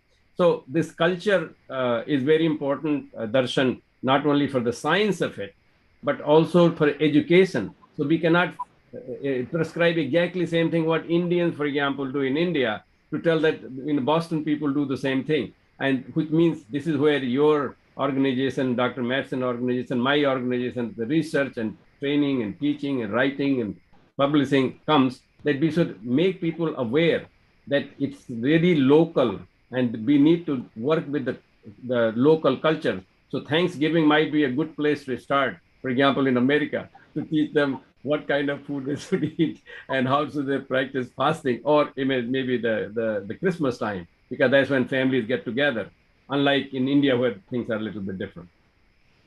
Well, yeah, New Year's resolutions don't seem to work, so I guess we could try. Let me say two things about it. So people spend most of their time in two environments, family environment and work environment. And so there's social pressures in both. And so in the work environment, there are companies that I'm aware of where people in the companies get together and they switch their eating pattern to intermittent fasting together. And, you know, so when they're at work, you know, they can talk about it or whatever. They, you know, whatever their eating pattern is, they can follow that. And so, you know, like a lot of things, it's better to have the other people around you doing what you're doing from a sort of psychological standpoint. In case of the family environment, it's very clear that there are what you learn when you're little in general sticks with you, and certainly eating habits is one of those. What you eat, how much, but also when and how often. I've had several pediatricians that have approached me, and one is actually starting to do this with parents with children with obesity. And what he's been able to do, I can't remember his name, he's up in New York somewhere. He gets the parents, he talks to the parents essentially, and he tells them about intermittent, and usually the parents are overweight too, which is very common. And he gets the parents, he said, because they're concerned about their kid being with obesity. And he tells them, okay, let's see if you can switch your eating pattern. And I'd like you to switch, the parents as well as the child. And he's had some success with getting the kids to get their weight down by changing their eating pattern. So those are the kinds of things I think you're talking about, where you have, you know, structural changes or things to incorporate in the work environment and the family environment. Well, thank you very much to both of you. I think we need to move on. Darshan, as I understand, our time is up. Thank you so much, Dr. Madsen, Dr. Lad, and all the people who asked questions. We have tried to cover those questions in a few questions here.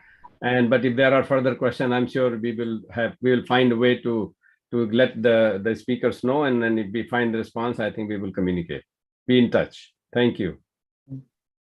So at this point, what we would like to do is to shift we're going to move into break the audience into two parts, into two groups, two tracks, and in each track there will be two short plenary speakers, experts again, and as well as a time for Q&A and discussion as well, with an interaction with the speakers themselves.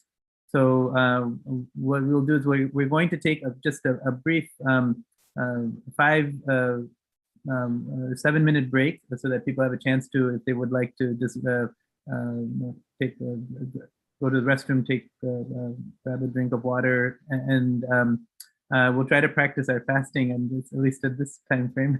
and then from there we will shift into this breakout room. You actually will have a choice, as you can see from the program outline. There are two options in the pathways in terms of what you can attend. We're just putting that up on the screen here. Breakout section 1, which will be in the main, this right here, you don't need to go anywhere.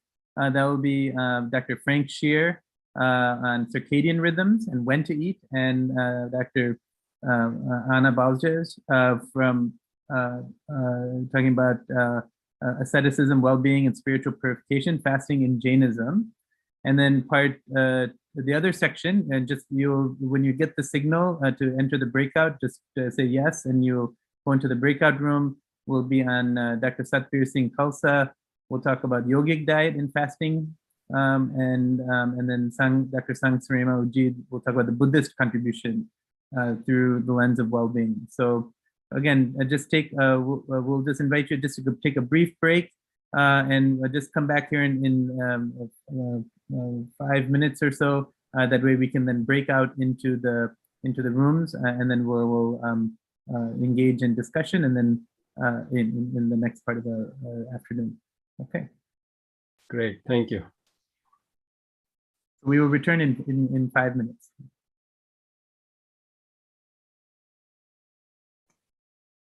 Where is the commercial? And I'll put up the slide just for everyone, for our disclosure purposes. I will put up so that people know the disclosure.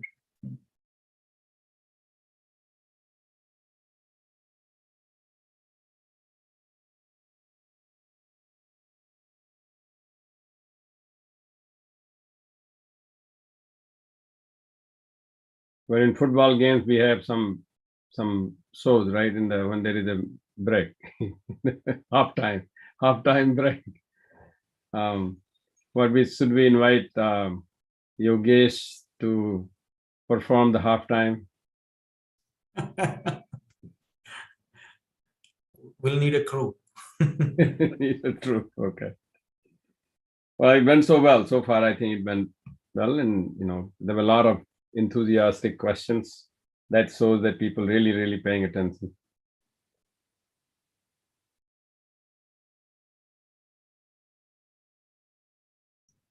I think there is a question asking if they have an option to change the breakout room. The answer is yes. You can switch between the breakout rooms whenever you would like to. So that option remains with you. It's open. How do we do that? I think you can just say leave room or move to breakout. Oh, I see. Okay. Yeah.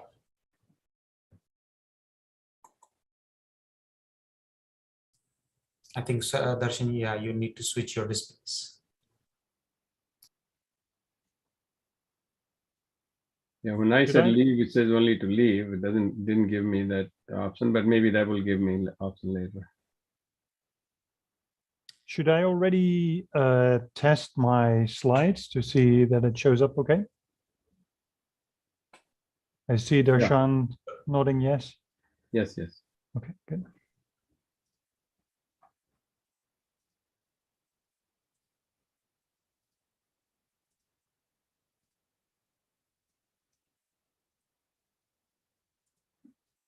Do you see it full screen?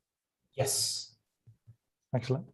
I'll just stop for now and be right back. So just so to let people know, when you click on the breakout room on the bottom and you hover over your name, it can say move to or something like that. So then you can move to the other breakout room. Okay, great.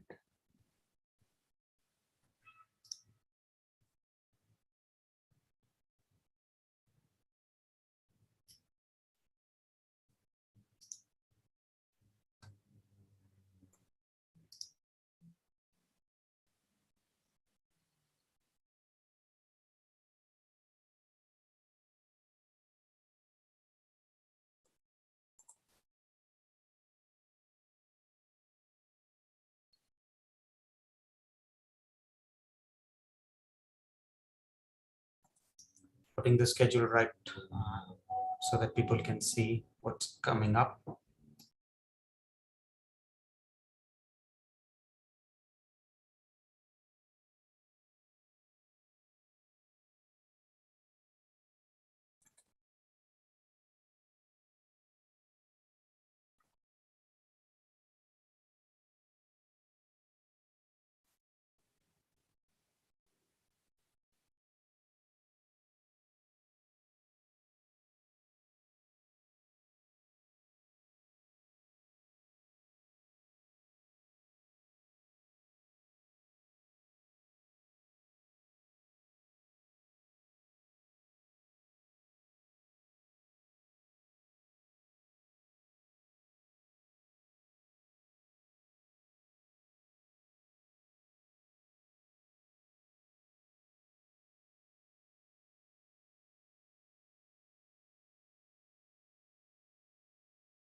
Those who want to be in breakout session 1 can stay in this particular session.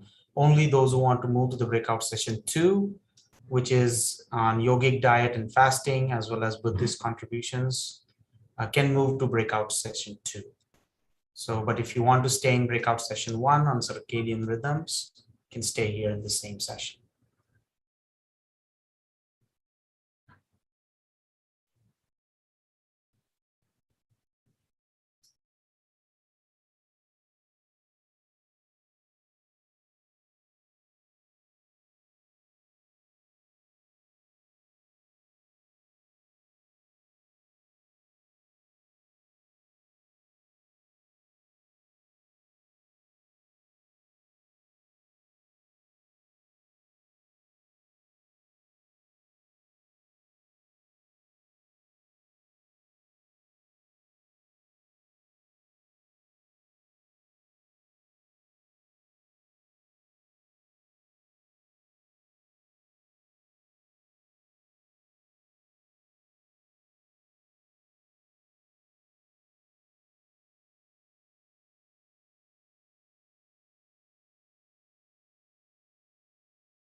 Once again, I think there is a question on how to join the breakout section 2. You should be able to see a breakout icon on your YouTube link at the bottom. You should be able to say, move me to breakout session 2. I think Kushi has written down how to do it. Thank you, Kushi.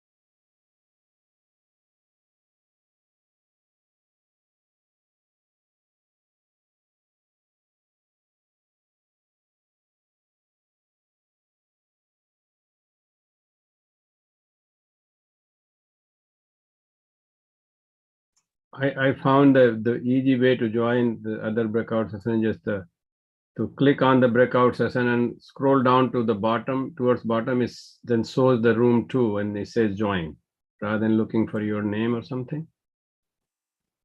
If you just click on the breakout session and scroll down to the bottom, you will see the breakout session section 2, and then all you have to do is say join. So if you want to go there, you can just go there.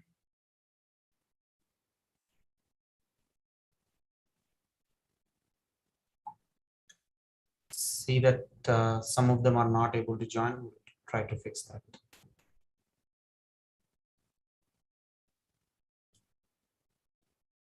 So if you don't want to go anywhere, you just stay here, right? Right.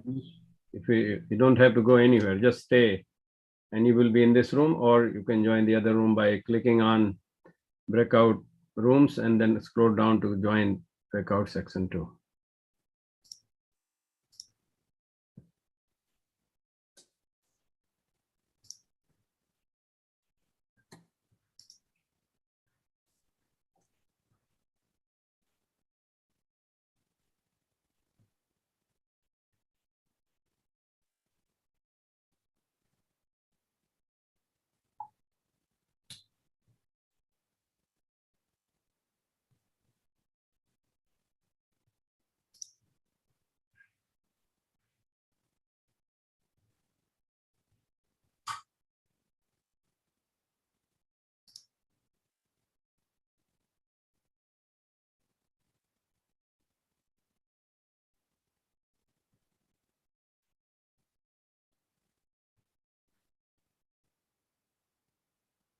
Is everyone able to do that? I think we should be, I think all those who want to move to the different group breakout rooms should start doing so. It's already about 2:59, so we'll start the next session in about a minute.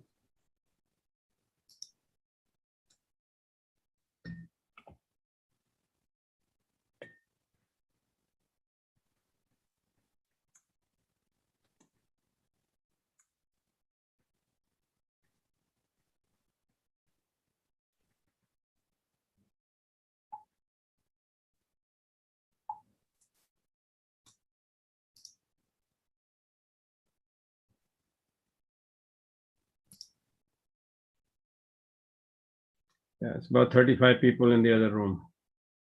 All right. Okay. So almost time. So we'll get started with this exciting breakout session. Once again, I just want to let everybody know that if you want to join the other breakout session on yogic diet and fasting, as well as Buddhist contributions, you can go to the session 2. If not, you can stay here, and you can also move back and forth between the sessions if you would like to. So with that, I'll introduce our next amazing speaker. His name is Frank Shear, and he is a professor of medicine at the Harvard Medical School. Can easily recognize from his background, and the director of the medical chronobiology program at the Brigham and Women's Hospital right here in Boston. And his work focuses on influences of the endogenous circadian system and its disruption, such as with shift work or late night eating on cardiovascular, pulmonary and metabolic regulation and disease states, including hypertension, asthma, obesity, and diabetes. So with that, I'll request Dr. Shear to give his talk. Thank you. Well, thank you very much, Jogi, for that kind introduction, and for the organizers for organizing this intermittent fasting symposium. I learned a lot already today, and so this is really a very nice initiative. So what I will do today, as might have been clear from my background, is I will be focusing on highlighting that aspect of eating that has to do with timing, specifically time of the day. And before I kind of dive into this, I want to indicate kind of why I'm going to focus on that. And if we think about intermittent fasting, there are many different types of intermittent fasting, or what different people consider intermittent fasting, as has been already discussed. Common ones are alternate day fasting, the 5-2 diet that Dr. Madsen already spoke about, and time-restricted eating. But specifically of interest to today's symposium is fasting as part of a religious or spiritual reason. And so I think when we look at all of these, we can consider a number of factors. If we try to unpeel the onion, look at which are the potential contributors that might be related to the physiological aspects of these interventions or these behaviors, And so what's already been discussed is the calorie restriction component, and it's often not highlighted so much what these different aspects, how much they each contribute. But calorie restriction is very often a contributor, sometimes also changes in not so much only how much we eat, but also what specifically we eat, so kind of under that umbrella. But the second factor that is of importance, which has already been discussed, is fasting duration. So if we move the meals closer to each other, in the extreme case of 1 meal a day, then the daily fasting duration becomes very long. But even if we look at daily patterns of fasting, there is always this component as well of fasting duration to consider. But what I will highlight and focus on today is if we eat, when we eat. And so the question of not just the importance of what we eat, but also when we eat, specifically within the 24-hour cycle. And so I will approach this by talking about the circadian system, and hopefully we'll be able to explain that this is an important contributor of this differential effect of when you eat. So just to take you back in time, some 3.5 billion years ago, since when life has been exposed to the day-night cycle, to which it has adapted in many different ways to escape the damaging UV radiation, to approach or be more active in times where the environmental temperature is more favorable, or to escape predation. And here's a heliotrope plant, which is a plant that opens its leaves during the day and closes them at night, as an example of one of these organisms that has adapted highly effectively to this ever-changing and predictable environment. And now this may just be a response to the light-dark cycle, but that this is not just a response to the light-dark cycle has been uncovered about 300 years ago.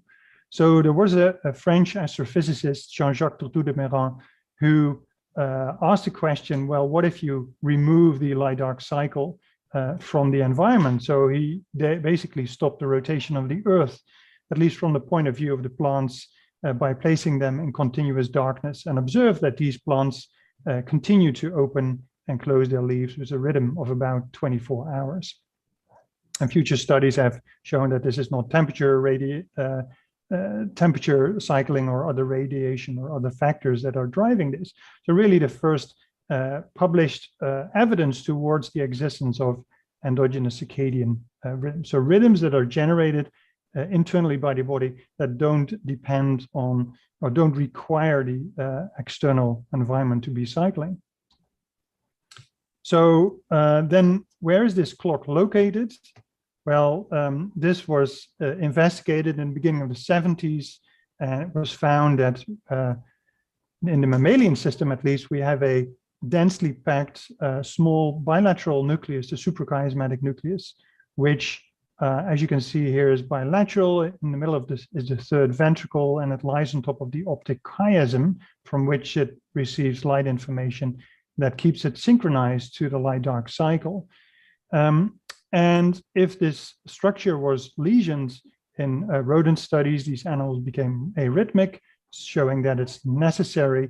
And if it's placed in a petri dish and you link it to fluorescent protein, to cord clock genes, then in this sped up time-lapse video, you can see this 24-hour rhythmicity that doesn't need the rest of the body. So it's a self-contained property of the SCN.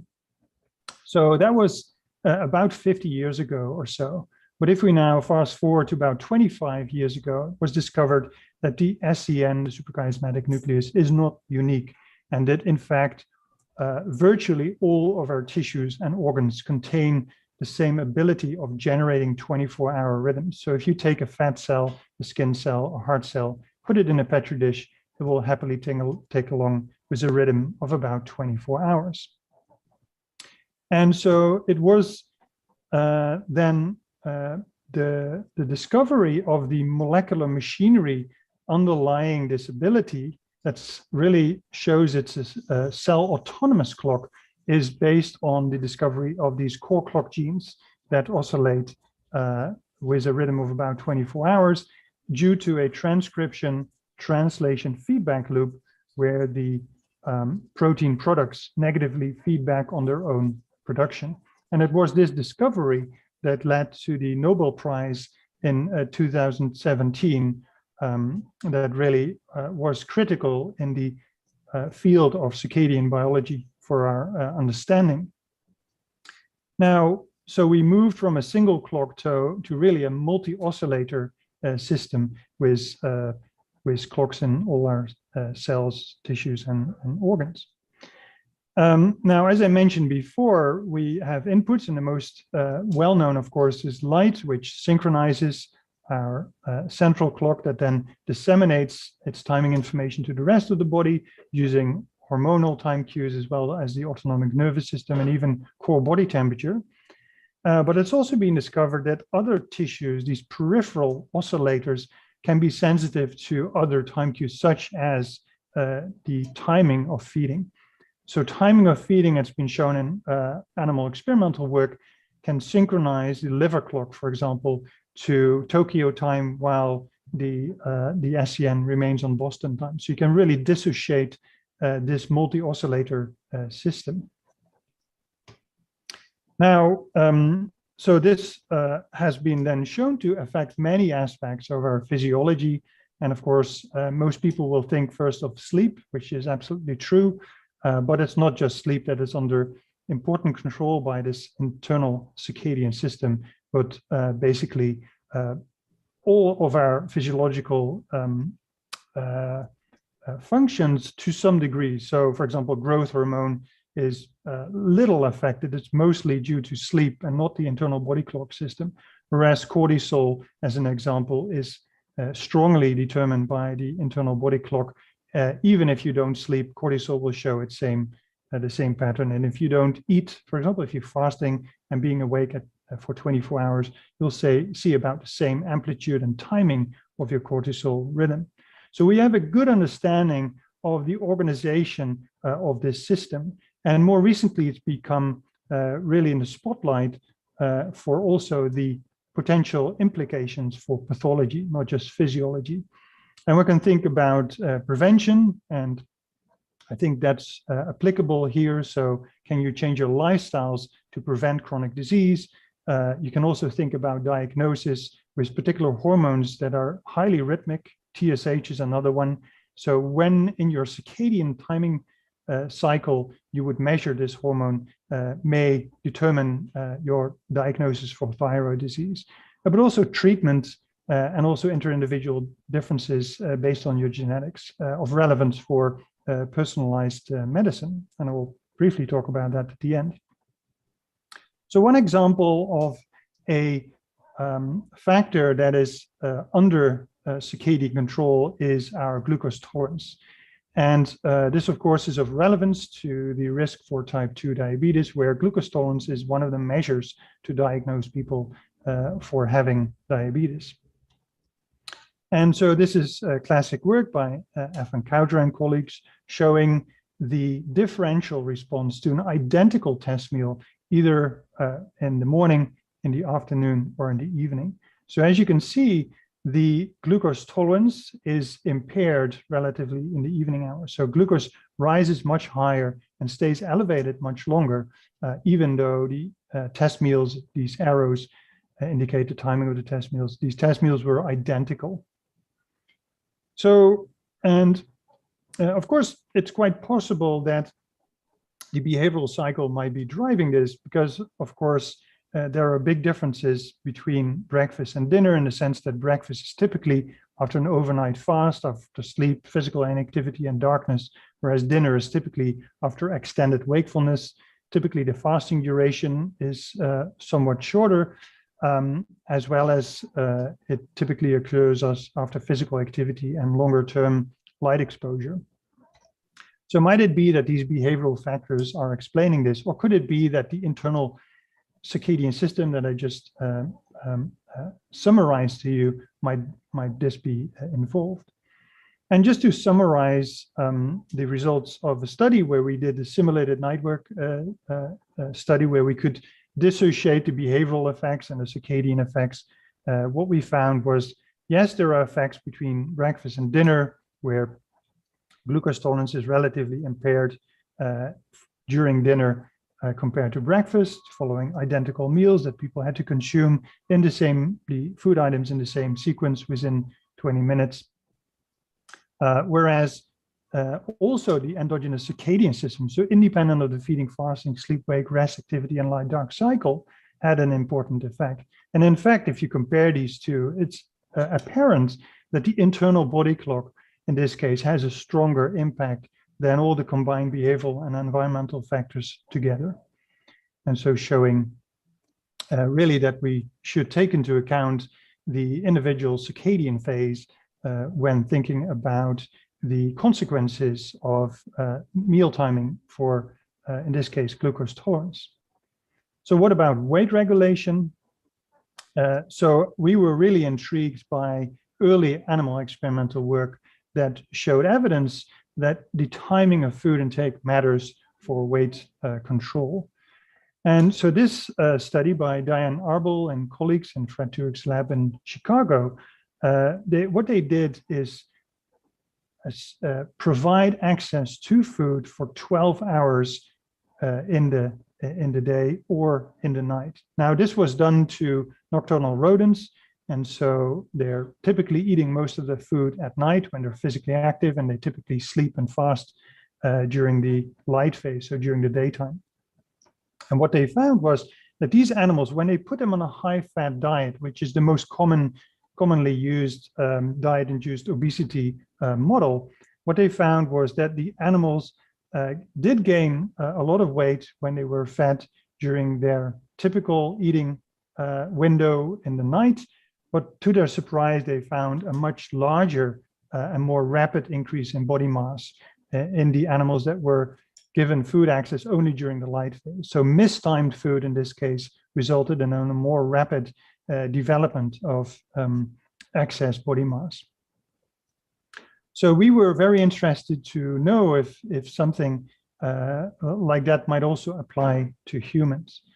And so in the first study with Marta Garolet, who is a nutrigeneticist professor from Murcia, Spain, we set out to address this question by looking at this beautiful cohort that Marta had of over 400 obese and overweight men and women who had been following a 20-week-long weight loss intervention, dietary weight loss intervention. And what we did is we did a median split analysis looking at those individuals who ate either their main meal earlier or later. In this case, this was a Spanish cohort eating their main meal lunch at about 3 p.m. And in this case, the lunch represented approximately 40% of their 24-hour caloric intake, so clearly the main meal of the day. And what you can see is that the individuals who were early eaters lost about almost 30% more than the late eaters. Now, this was not a experimental design in the sense that we didn't tell people when to eat, but we found that this could not be explained by differences in caloric intake, self-reported physical activity, self-reported sleep duration, or fasting leptin or ghrelin. And I will circle back to what we think might be one of the mechanisms why time of food intake matters. We also, and I don't show the results here, found the same concept for not just dietary weight loss, but also surgical weight loss. So in a 6-year follow-up after bariatric surgery, we found that, again, the timing of the main meal mattered, such that the poor weight loss responders were about twice as likely being late eaters as compared to the good weight loss responders. Now, in the same year where we published our first report, a similar concept was tested by Jakubowicz and colleagues in Oren Froy's lab, where they use an experimental design in a slightly smaller group, where they assign them to either eating a large breakfast and a small dinner, or a small breakfast and a large dinner. and compare these two groups, finding that, again, moving more of the caloric intake earlier in the day resulted in more successful weight loss in this cohort. Now, one step further, because these prior studies were all based on clock time, and we know, of course, that you and I may have a very different timing of our internal body clock, in part due to our different sleep-wake cycle, but also in part due to other aspects, such as when are we exposed to light, and also how fast does our clock run. And in fact, even in healthy, young, unmedicated individuals, we easily find a 4-hour range in phase angle of entrainment. So even if we have the same sleep-wake cycle, our circadian timing can differ with about 4 hours. So Andrew McHill therefore asked the question, does the timing of food intake matter when we actually compare it to the individual circadian phase? And so what he did is he enrolled over 100 college students from Harvard, and he looked at, he assessed their food intake over a 1-week period by having them make a picture of every single food item, have dietary office calculate the calorie content of each individual food item, and he then calculated the 50% of the caloric intake of the day. So when did they cross the threshold of 50% on average for the week? And he compared this to a gold standard measure of the internal body clock, the dim light melatonin onset. So the dim light melatonin onset normally occurs about 2 hours before habitual bedtime, as is in these two examples. And then these individuals either ate relatively early, half of their calories, or relatively late. And what he found was, this is just in two examples, that the late eaters, again, were more likely to have increased body fat and higher BMI.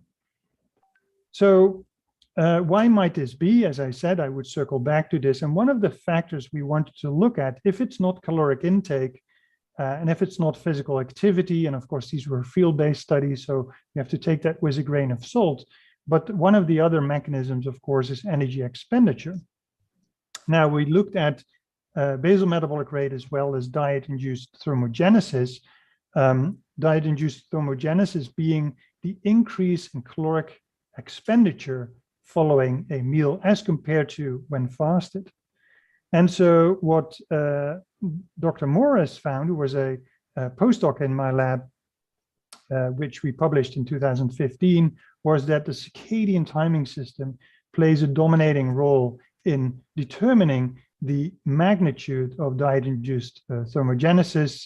We initially looked at this just over the first 2 hours, but Dr. Nina Vujovic has now, who's currently in my lab, has confirmed this with more sophisticated long-term assessments. So theoretically, when eating more calories late in the day, when you burn fewer of those calories, may help explain the differential effect of timing of food intake on body mass regulation.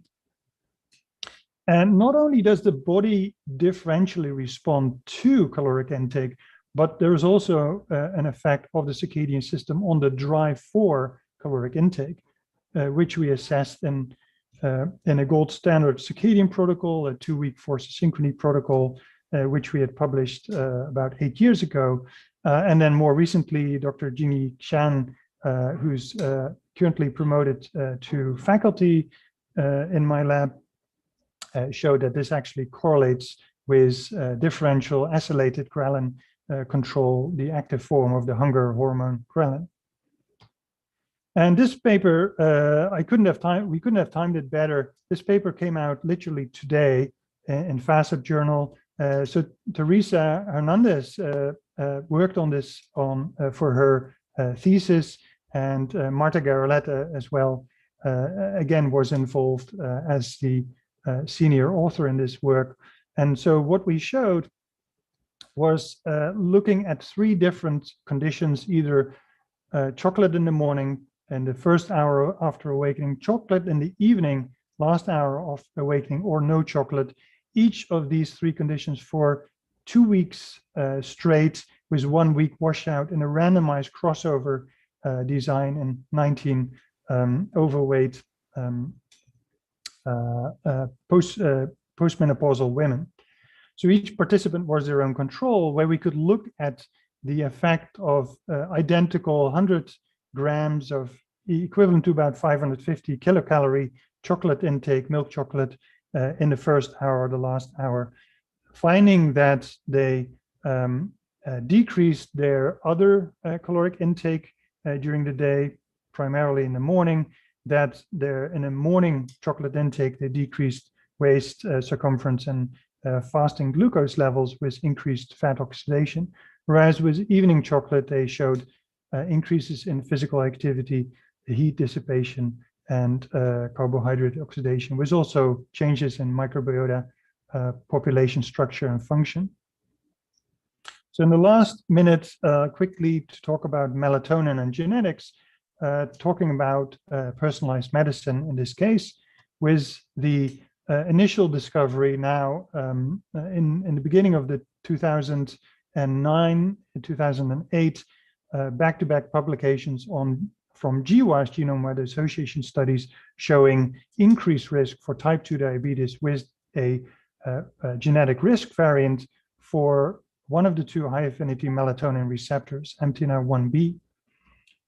So we then subsequently, and again, this was in collaboration with Marta Garolet, tested whether when we now introduce melatonin in a pill, we demonstrated it actually resulted in acute impairment of glucose tolerance, and that this depended on the interaction with the mTNR1B risk SNP. This was, in addition to Marta, also in collaboration with Richa Saxena at the Broad Institute and MGH. And so what we found was that melatonin acutely impaired glucose tolerance in those about 50% of the population that are carriers, but not significantly in the non-carriers. Now, these are pharmacologically high melatonin concentrations, following 5 milligram that you can buy over the counter at any drugstore. So we wanted to know if also every night when your body produces its own melatonin, whether those physiological concentrations would also impact the glucose tolerance. And the answer is yes. So Jesus Lopez Minguez, again in collaboration with Marta and Richa, found that also physiological concentrations impair glucose tolerance, but only in the carriers, the GG carriers, when the meal was moved from 4 hours before habitual bedtime to 1 hour before habitual bedtime, when melatonin levels are elevated. So based on these data, we suggest some caution with consuming high caloric, especially carbohydrate-rich meals close to elevated melatonin, either after you orally take melatonin or late at night or very early in the morning. So to wrap up, what I've tried to summarize is that the circadian system is really a multi-oscillator system for which we know the molecular machinery very well, that the circadian system has an important effect on metabolism. I didn't show you data on circadian misalignment because of time. I also spoke about the effects of late meal timing with impaired glucose tolerance and association with impaired weight loss, higher adiposity, and BMI that are potentially related to the lower diet-induced thermogenesis in part. And then finally, that both physiological and pharmacological concentrations impair glucose tolerance, especially in carriers of the mTNR1B risk variant. So in summary, it's not just important what, but also when we eat. So with that, I would like to thank you for your attention and look forward to the discussion later. Thank you. Thank you so much, Frank. That was such a wonderful talk. So much information there. And I'm sure we'll go from the latest modern developments in understanding the circadian rhythms to the very, very ancient one, and the common thread being about fasting. But I'm sure this will be a great sort of discussion down after the talk here. So let me introduce Anna Bajal. She's an associate professor of religious studies and the Srimad Rajchandra Endowed Chair in Jain Studies at the University of California, Riverside. Her research focuses on Jain philosophy, metaphysics, and ethics. In her upcoming book, Insistent Life, Principles for Bioethics in the Jain Tradition, Anna investigates the relationship between Jainism and bioethics, exploring how the tradition informs the attitudes and decisions of contemporary Jain medical professions. While originally from Slovenia in Europe, she spent extended period of time in India studying Sanskrit and Prakrit texts with Jain teachers.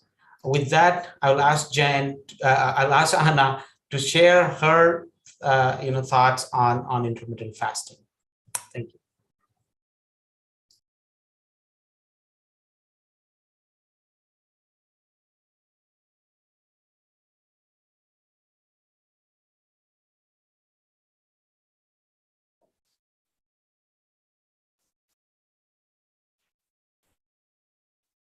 Okay.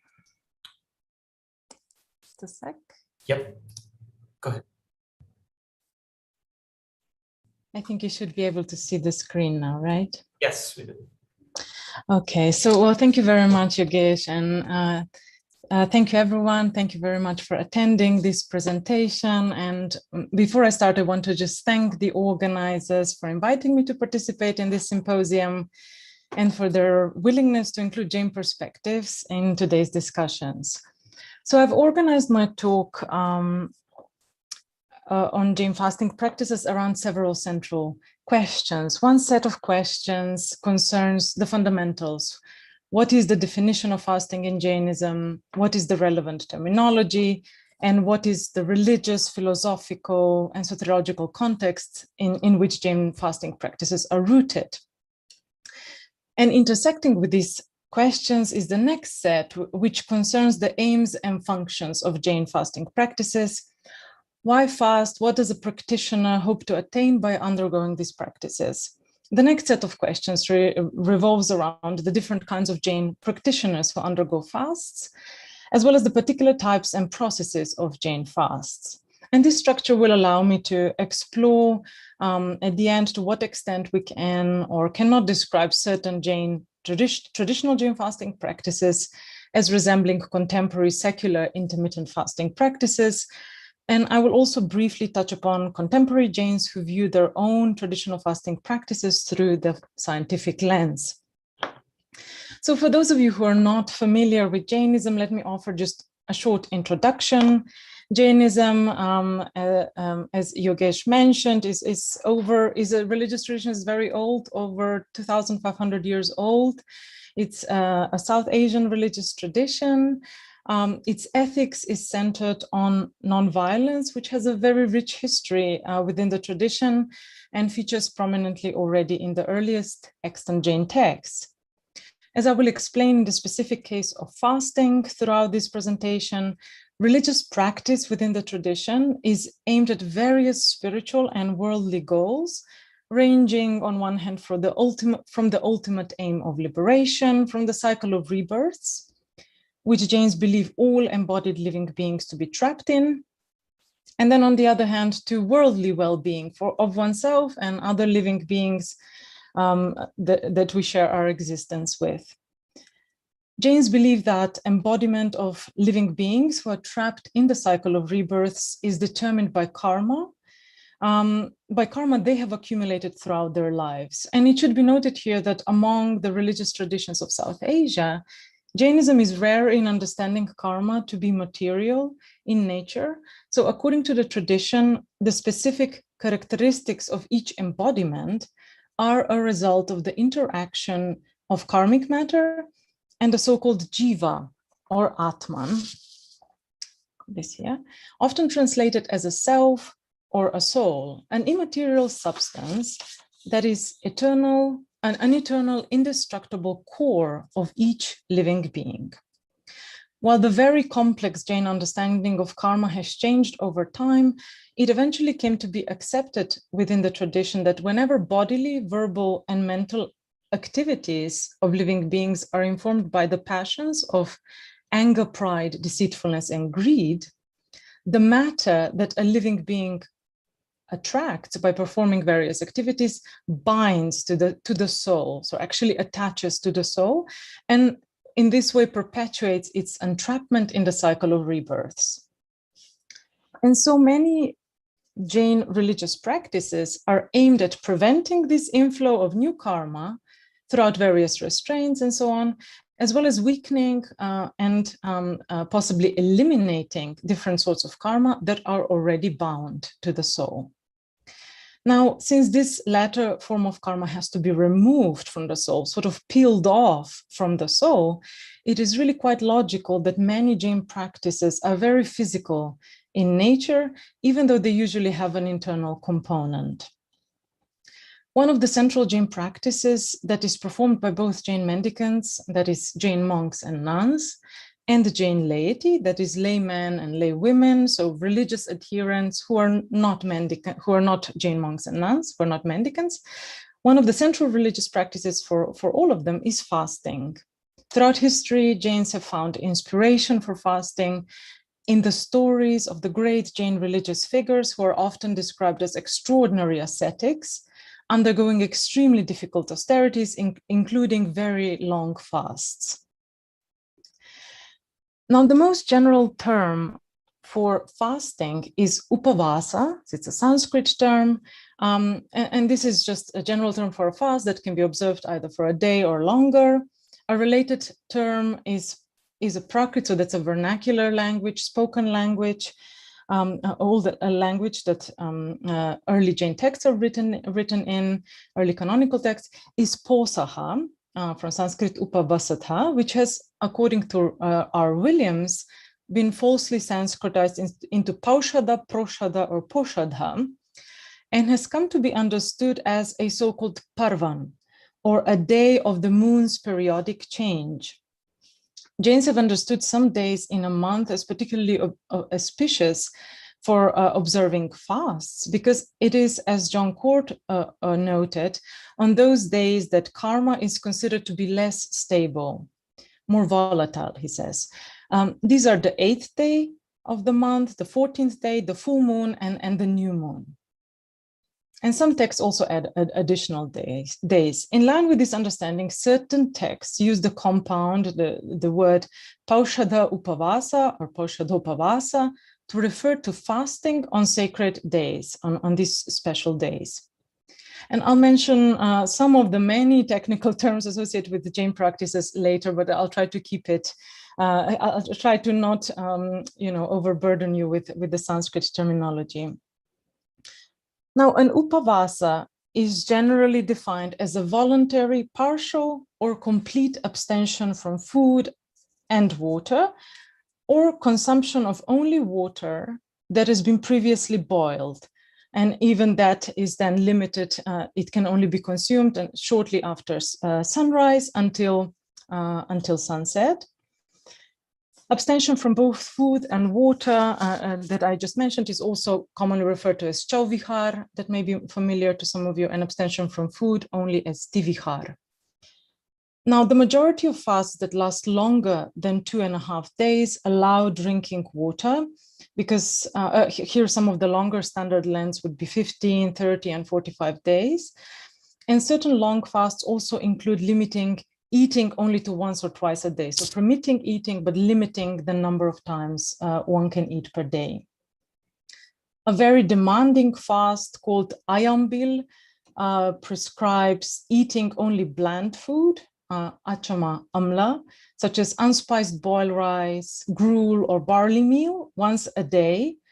And then there are also very complex and difficult fasts called simply tapas that switch between different forms of fasting and that can last all the way up to a year and so on.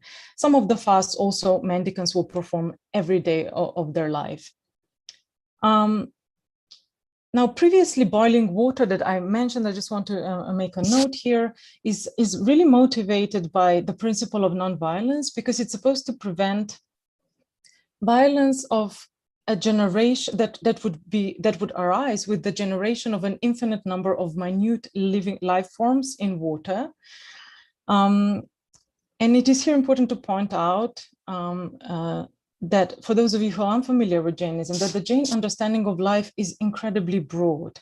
So for Jains, it is not only humans and animals that are considered to be alive, conscious, and able to feel pain, but also beside human, heavenly and hell beings, beings that live mainly in other parts of our cosmos, a category of so-called one-sensed beings or ekindriyas that includes plants, as well as beings that have bodies of earth, water, fire, and air. So these all have to be considered in religious practices, particularly for mendicants. Now, fasting practices aside, due to such an expansive understanding of life, Jains have very complex dietary restrictions already, which are, apart from essential vegetarianism, they're mandatory for mendicants, but are observed to various degrees by the members of the lay Jain community. Here I've listed the 10 so-called, this is from the boiling water, the 10 so-called vikritis. Now these are food items that are prohibited for mendicants. They're believed to cause modifications in a person who consumes them because they are believed to themselves have been modified in their natures. And a demanding fast where one abstains from them is called nivi or nirvikritika in Sanskrit. Now, some more observant Jains, also lay Jains, will avoid eating these, as well as the so-called anantakayikas. These are plants that are considered to contain an infinite number of minute kinds of life forms called nigodas, especially root vegetables, plants such as turmeric, ginger, garlic, bamboo, carrots, radish, and beetroot, nowadays also potatoes.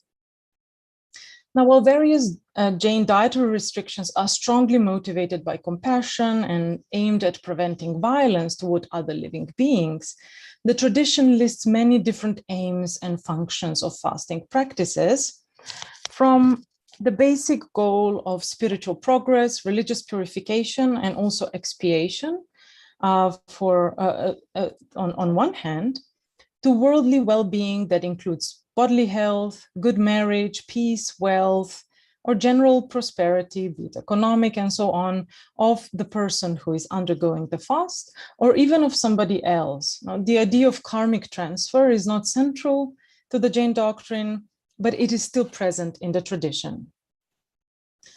A person undergoing a fast is further able to demonstrate their religious commitment and through it elevate the prestige of their whole family. Because of the topic of today's symposium, I'll focus here on the bodily health among the worldly aims, and I'll then compare it with the aim of religious purification. Now, in accordance with the idea that the embodied condition of living beings is determined by karma, Jain texts often explain illness in their own particular way, illness as a particular condition of the embodied state, also in terms of karma. Now, it's first important to note that Jains differentiate between physical illness, sometimes just referred to simply as roga or vyadhi, and mental illness, unmada. And the efficient cause of physical illness is understood to be a particular type of karma called the feeling-producing karma, which is associated with the experience of pleasure and pain. So whenever we experience illness, something painful and so on, this is a product of a specific type of karma. There are further some additional karmas that also make the human body weak, more prone to falling ill, and so on, but I will not go into those details. Some texts already from the canonical period onward further propound a Jain version of humoral medicine and understand illness as a result of an imbalance of the three humas, wind, bile, and phlegm. So similarly to just general Ayurvedic theories. A bodily imbalance can be caused by several different factors. These include different extraordinary ascetic powers, particularly in narratives we find these divine and human curses and so on. Also a general decline in a bodily power that comes with old age, which is usually marked at the age of 50. But more importantly, and this is more relevant for our topic today, also due to certain lifestyles and behaviors, such as dietary choices, modes of eating, and so on. We can look here at a canonical text called the Sthananga Sutra that lists 9 reasons for illness, suggesting an interest in etiology and possibly preventing illness, among which we can find, and these are commentarial interpretations, overeating, eating harmful foods, and unsuitable meals.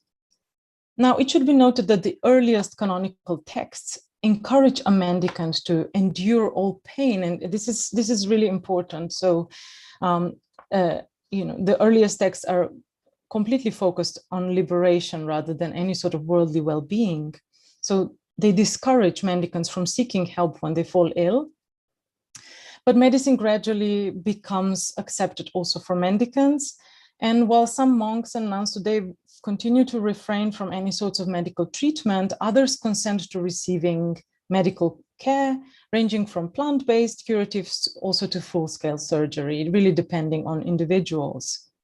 Now, with regard to treatment, it should be pointed out that Jain texts suggest a distinction between treating illnesses generated by karmic causes and those stemming from more general lifestyle choices.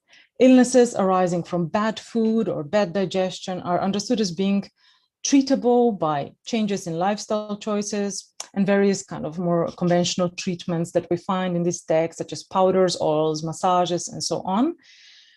Whereas those that arise due to karma are more resistant to cures. And this seems to be based on the belief that every living being needs to work through their own karma they have accumulated due to their own previous deeds. In fact, some texts even indicate that even if illnesses resulting from karma are cured in the present, they will manifest again in the future until they are fully experienced.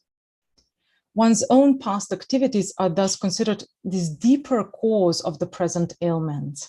And accordingly, karmically caused illnesses can be properly healed only through the performance of austerities, including fasting, which bring about the destruction of inauspicious karma. Now, what about mental illness? Now, where some texts attribute mental illness to bodily imbalances that can be treated with changed lifestyle choices, they're usually categorized differently from physical illnesses and are often understood to be caused by a different kind of karma called deluding karma, and may even be brought about by an external force. So we also have this mental illness caused by demonic possession, some type of demonic possession. And as such, they also seem to require healing approaches that differ from those used for treating physical illnesses. However, just as in the case of physical illnesses, ascetic practices are highlighted as a way to eliminate the underlying causes of mental illness that result from karma. So we see that various kinds of food regulations are understood as both preventing illness by maintaining or restoring bodily balance, as well as in the form of austerities such as fasting, weakening or even eliminating the deep karmic causes of illness. So they are understood to be both preventive and therapeutic. Now, when directed at well-being only, they are in a way a worldly counterpart of spiritually focused practices, which are also preventive in the sense of preventing karmic accrual through various practical restraints, as well as therapeutic in the sense of healing one from what is in Jainism often described as the greatest illness of all, and that is the entrapment of living beings in the cycle of rebirths itself. Now, in the next section, I want to look at some particular types of Jain fasts and other food restraints, as well as the practitioners who undergo them. There are numerous different classifications of fasts, which vary from sectarian tradition, from one sectarian tradition to another, and so on. An important commonality is that in order to produce desired effects, fasts need to be intentional. So this means that before undergoing a fast, a practitioner needs to make a formal statement of intent called the pratyakhyana in Sanskrit. So this means that an accidental fast, if you're trapped in traffic or something like that, does not result in auspicious effects, right? It has to be an intentional act. The desired effects should ideally be spiritual in nature, so what you want to get out of it, you know, and here auspicious worldly results are supposed to kind of follow naturally. But if a person undergoing a fast desires only worldly well-being, which is also quite common, such as financial success and so on, no spiritual results will ensue from that fast, but worldly results may. Unlike many other hardships, such as illness, which are involuntary, a fast is furthermore a voluntary activity. It is a regular part of mendicant life, as I've mentioned, but laity adopt various fasts really based on, you know, personal preferences, perhaps family, communal traditions, and so on. Now, some texts describe various forms of eating restrictions as external austerities, bahya tapas, all of which have also an internal component of reducing desires. And fasts are also considered to be kind of just an extension of withdrawing your senses from external objects and so on. So they come together with several different kinds of withdrawals. So here, among these external austerities, those that relate to food, we see are fasting, reduced quantity of food, which means cutting down on eating or eating only in order to satisfy hunger rather than for pleasure, limitations relating to the number of food items eaten. So you might cut down on certain types of food and so on. And the last one, refusing tasty food, which usually means giving up foods that are your favorite, right? A very difficult type of fast to observe. You have your favorite food, give it up, according to this tapas. So, and in lay rules of conduct, fasting and other eating regulations are further defined as supplementary vows. That is, so these are voluntary restraints that can strengthen the central lay minor vows of, some of you might be familiar with them, like in many South Asian religious traditions. Here we also have kind of central ethical rules of conduct. And these are non-violence, truthfulness, non-stealing, non-possession, and sexual restraint. So, and then we have additional vows, supplementary vows that strengthen these core vows. Now, lay people may commit to them for the rest of their life, only during holiday periods, or not at all. It really depends on an individual. Many lay Jains commit to more rigorous fasts during the holiday of Paryushana. It's a rainy season festival. In the Shvetambara tradition, it's an 8-day festival. Or for Digambaras, that's Dasha Lakshana Parvan. And these festivals are both centered on honoring religious restraints. So this is when laity might take up fasts. So this is when some fast only with only boiled water for 8 or 10 consecutive days, those that are very observant. And in a group of supplementary lay vows called gunavratas, which place additional limits on activity, contact with various life forms and objects through various restraints. I want to mention this one. This is a very long compound, Bhoga Upabhoga Parimana Vrata. Basically, it means just refraining from various kinds of pleasures and enjoyments that would increase attachments and may result in harmful actions. Includes, with regard to food, it includes placing limits on food, such as restriction on eating particular groups of foods and eating at night, Ratri Bhojana. Now, eating at night is restraint from eating at night is observed for numerous reasons, particularly concern for minute living forms that might accidentally fall into food without notice. It's further texts say bad for one's health. Eating restrictions in the form of, I have just half a page left, Yogesh, so I'm finishing up, thank you. Eating restrictions in the form of fast are additionally listed under Shikshavratas, which are commitments that are to be observed on a regular basis, be it weekly, daily, monthly, and so on. And this includes abstention from eating and drinking, as well as refraining from performing household-related activities for a set period of time. And this is supposed to enable the cultivation of equanimity, withdrawing senses from external objects, and so on, cultivating the equanimity of the mind, undisturbed by worldly matters. An additional vow that may be taken here by both laity and mendicants, but it's not so relevant for our discussion today, is also a vow of fasting unto death called Salekana. Fasting from food and drink, as well as refraining from social and business activities on 4 auspicious lunar days that I mentioned earlier, and giving up unboiled water, green leaves, shoots, raw seeds and fruit, as well as root vegetables and other foods that mendicants avoid, are also additional restraints called pratima restraints that laity can take upon themselves. So there's numerous possibilities of how to keep restraining your actions.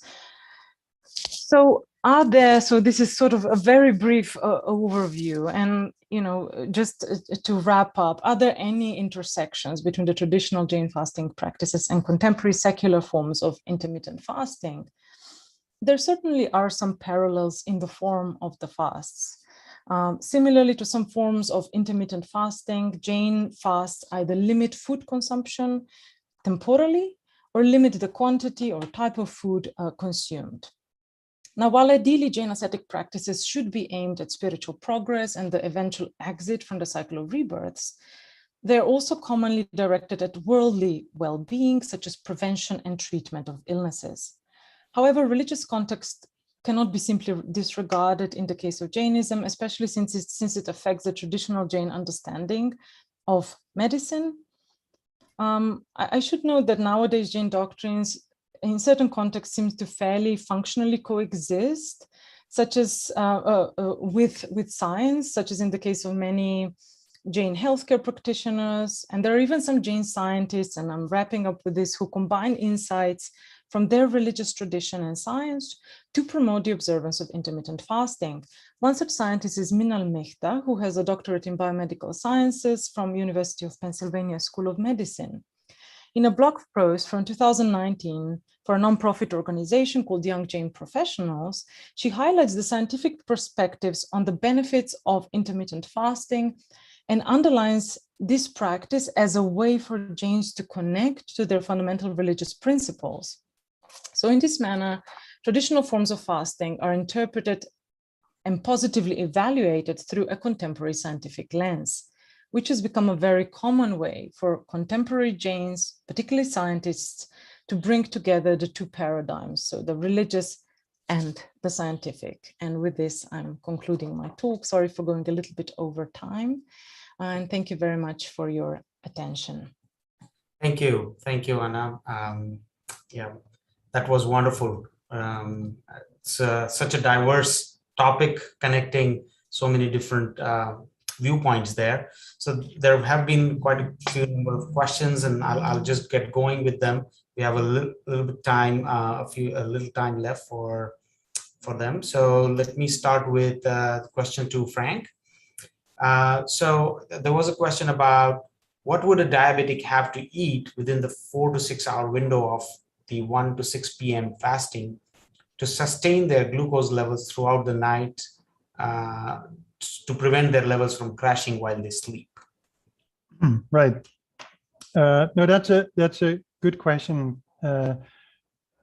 So in the case of an extended fast, which is not something we have studied, so our fasting and our experiments are typically in the order of 12 hours long. But so a couple of comments there. One is that I think this should be done under the guidance of a physician if there's worry about crashing. And so I think glucose levels going very low is especially something that's of concern for people who are insulin dependent. So if people take insulin and they have,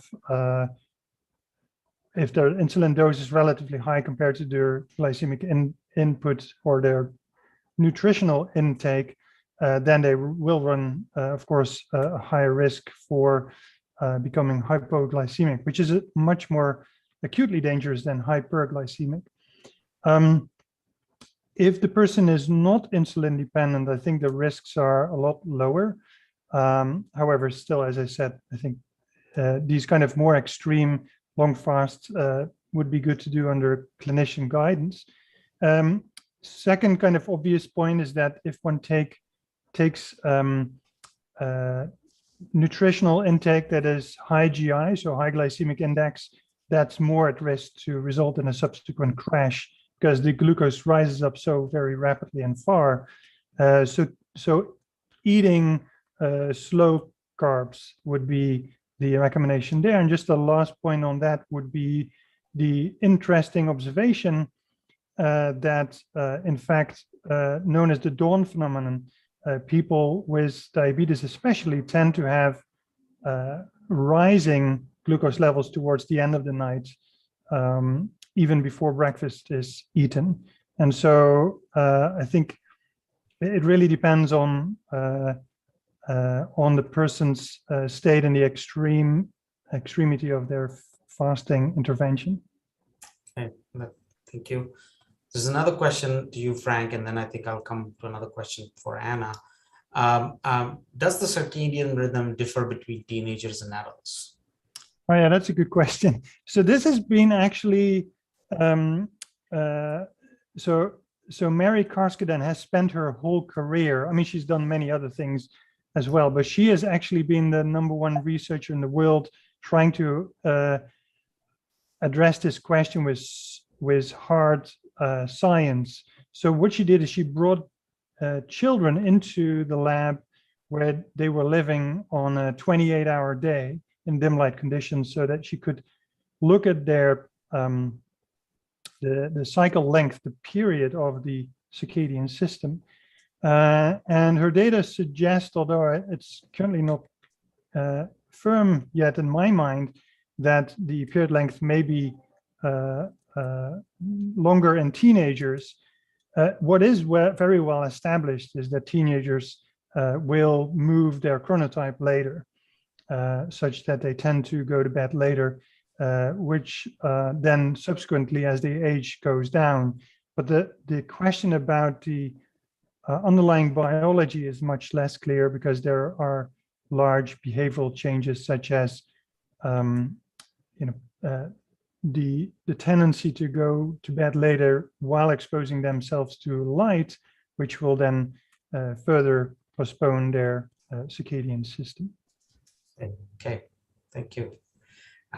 Question for Anna is the 8th, 14th, and the full moon alignment with the female's menstrual cycle? The question was, whether was going to ask about, basically, is it in alignment with the female menstrual cycle? You mentioned. Thank you so much, Kristen. That's a great question to which I don't know if I have an answer. I think it refers mainly just to astronomical patterns.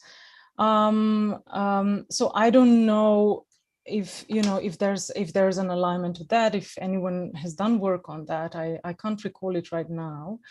I believe that during some menstrual cycles, women actually will even refrain their actions even further, but not with food necessarily. Maybe not reading newspapers, not watching television, things like that. So, but I don't know the exact answer to this question about the alignment. I think it refers more to general astronomical patterns. But it's a great question that I'll think about. Thank you, Kristen. Okay. I think there's been also a live chat discussion going on, and I think I'll ask one more question to Frank, and then we wrap up this session. In your slides, there was a mention of one of the gene variant, the MTNR1B. Are there any tests that people can avail of, or is it just restricted to specific research labs for now? Yeah, I mean, the genetic testing is becoming cheaper and cheaper and easier. So currently, I mean, for us, this was really a research-based approach. And so this isn't something that clinicians, I think, currently easily have tested for, and nor is it kind of acknowledged as being a part of clinical care. So it's really currently still in a research stage. But the hope is that once we can move this to implementation of personalized medicine, as a field as a whole, I think the genetics field as a whole, that this hopefully will become available in the future. Okay. There seems to be one last request for Dr. Shearer to show the title of the Andrew Hill study again. Oh, okay. So yeah, so I can put it in the chat. How about that? Is that helpful? Yep. Okay, we'll do that. Great study, by the way. Congratulations to Andrew. Well, thank you, everybody. That was a very good and lively session. Thank you, Frank, and thank you, Anna, for that wonderful talk. We're looking, in the future, maybe there will be more avenues to discuss this even more in more details, and maybe in a way that allows more understanding of the convergence between these two. And I'll now hand it over to Darshan for the next session.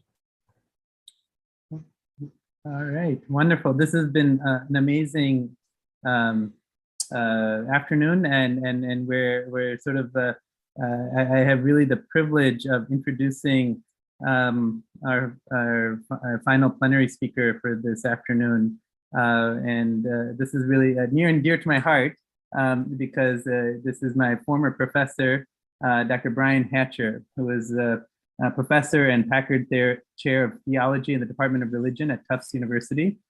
He's a scholar of religion and colonialism in modern South Asia and author of several monographs, including Hinduism Before Reform, Bourgeois Hinduism, or the Faith of the Modern Vedantists. And with the support of the American Indian Institute of Indian Studies and American Philosophical Society and American Academy of Religion, Dr. Hatcher is researching the rise and fall of a Hindu monastic network in colonial Bengal. And I had, he's my professor from my days in college. It's been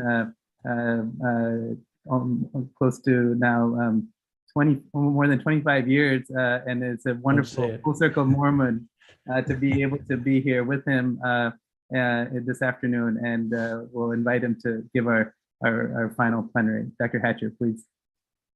Thank you, Darshan, for those kind words. And yes, it's wonderful to be reunited in this context. Are you hearing me all right? I changed my AirPods. Yes, and I'm not, yep, everything is good. There, I think that's good. Okay, I'll share my screen then. And I know I'm charged to stay on time, so I want to try to do this as best I can. For some reason, that's not showing up.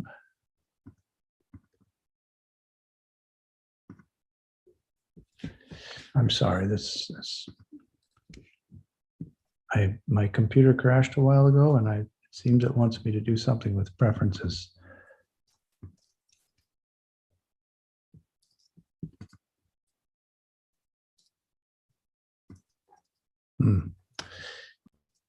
I'm sorry, please bear with me here. This is troubling.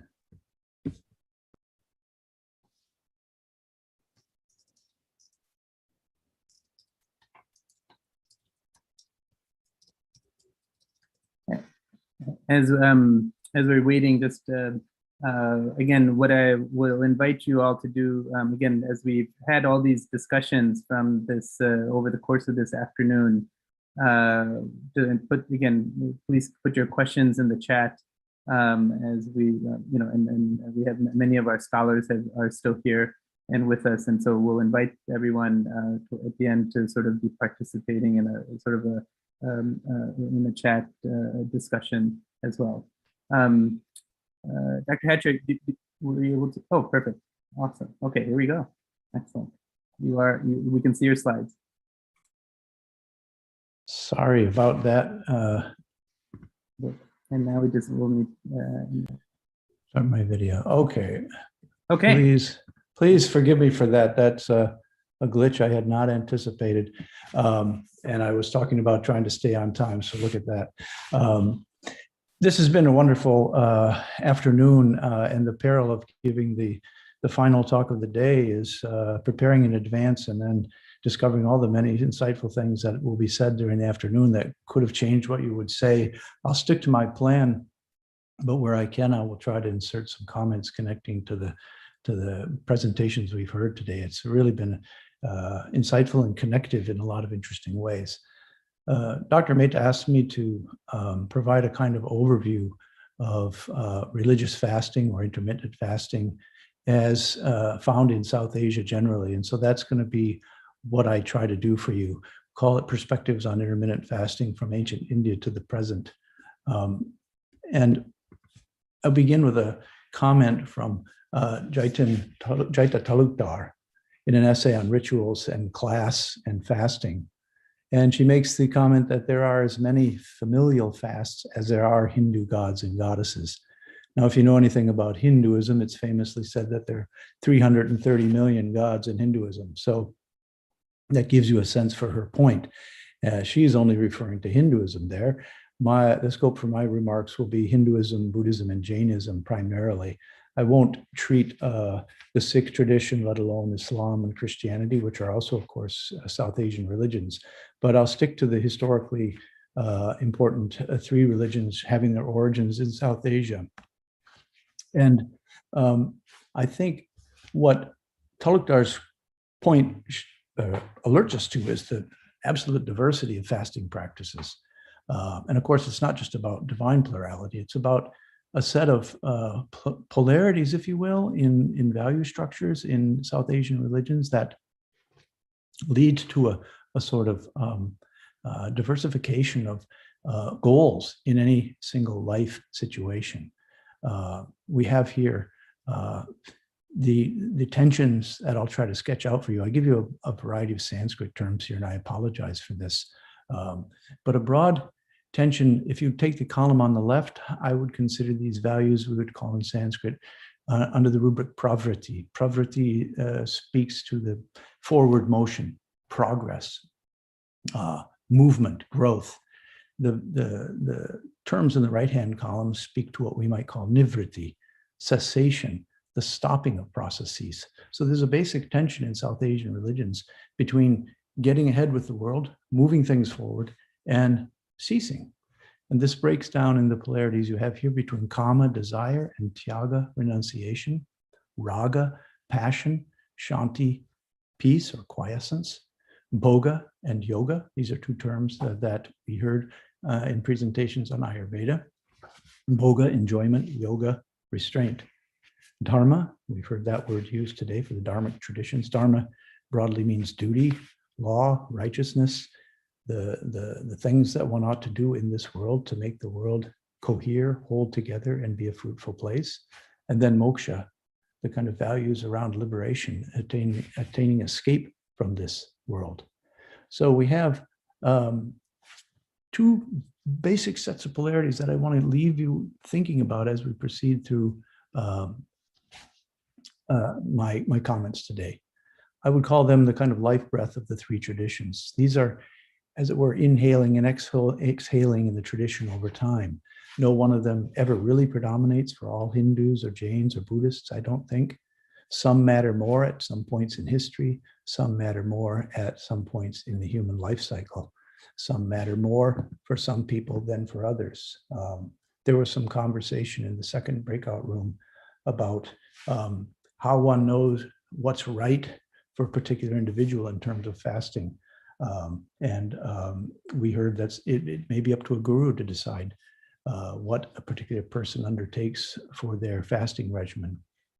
I would use that as an occasion to talk about what's sometimes referred to as context sensitivity in the South Asian tradition, that nothing is universally true for everyone at all times. Things matter depending on who you are, and we can take this back to the Ayurvedic concept of prakriti. Each of us has a unique prakriti, and that prakriti or that nature will determine certain aspects of how we should eat, how we should live, how we should fast, etc. Each of us exists at different points in our life cycle.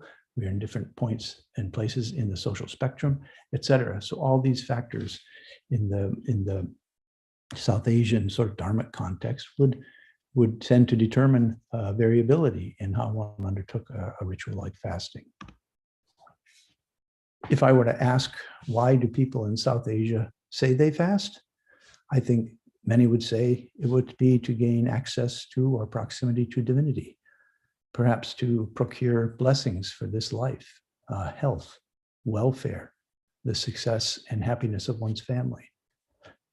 To gain peace of mind is something we've heard practitioners of fasting and those who have studied it say is something that comes to those who fast. Clarity, peacefulness, shanti. Some will fast to gain what are known in Sanskrit as siddhis, powers, certain kinds of spiritual powers that make one more adept in religious ways. Perhaps to promote physical purification. We've heard about cleansing and purging and these kinds of values, mental purification as well. I think it's important to note that in the South Asian context, fasting is often undertaken as atonement or some kind of penance, in Sanskrit known as prayaschitta, to correct a wrong. It could be a ritual wrong, it could be a social wrong, it could be a moral wrong. So that's an important theme, I think, to keep in view. Promoting physical health and mental clarity, I think I mentioned that, to set a moral and spiritual example. And here I have an image on the left of a Jain Tirthankara, so-called savior figure from the Jain tradition. But the Jain savior is interesting in a religious context in the sense that he's not a savior who can save you. The Jain Tirthankara has gained complete liberation from the universe and will not evermore engage with beings in the universe. So they have so utterly transcended, in some sense, they can't save you.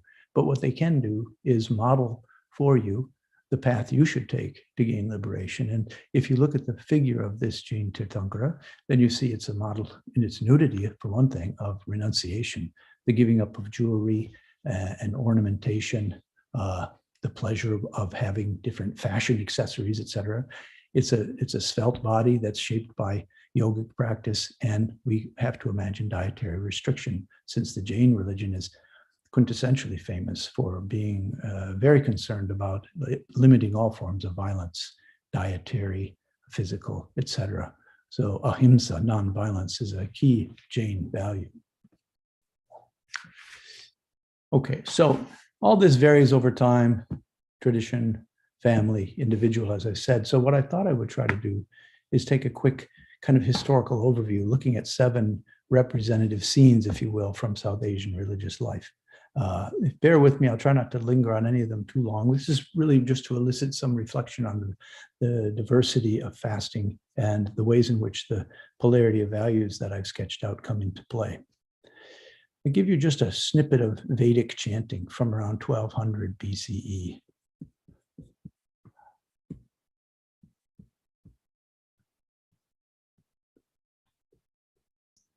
I don't think we can hear the voice. Dr. Edge, are you able to share your sound? I hope you could hear the sound. If you can replay it, but when you do the share, if you hit the share screen and hit the share video. I'm sorry, is that okay? Share, try that. It's not essential if it doesn't play this time. Okay. Sanapatata ivasyahal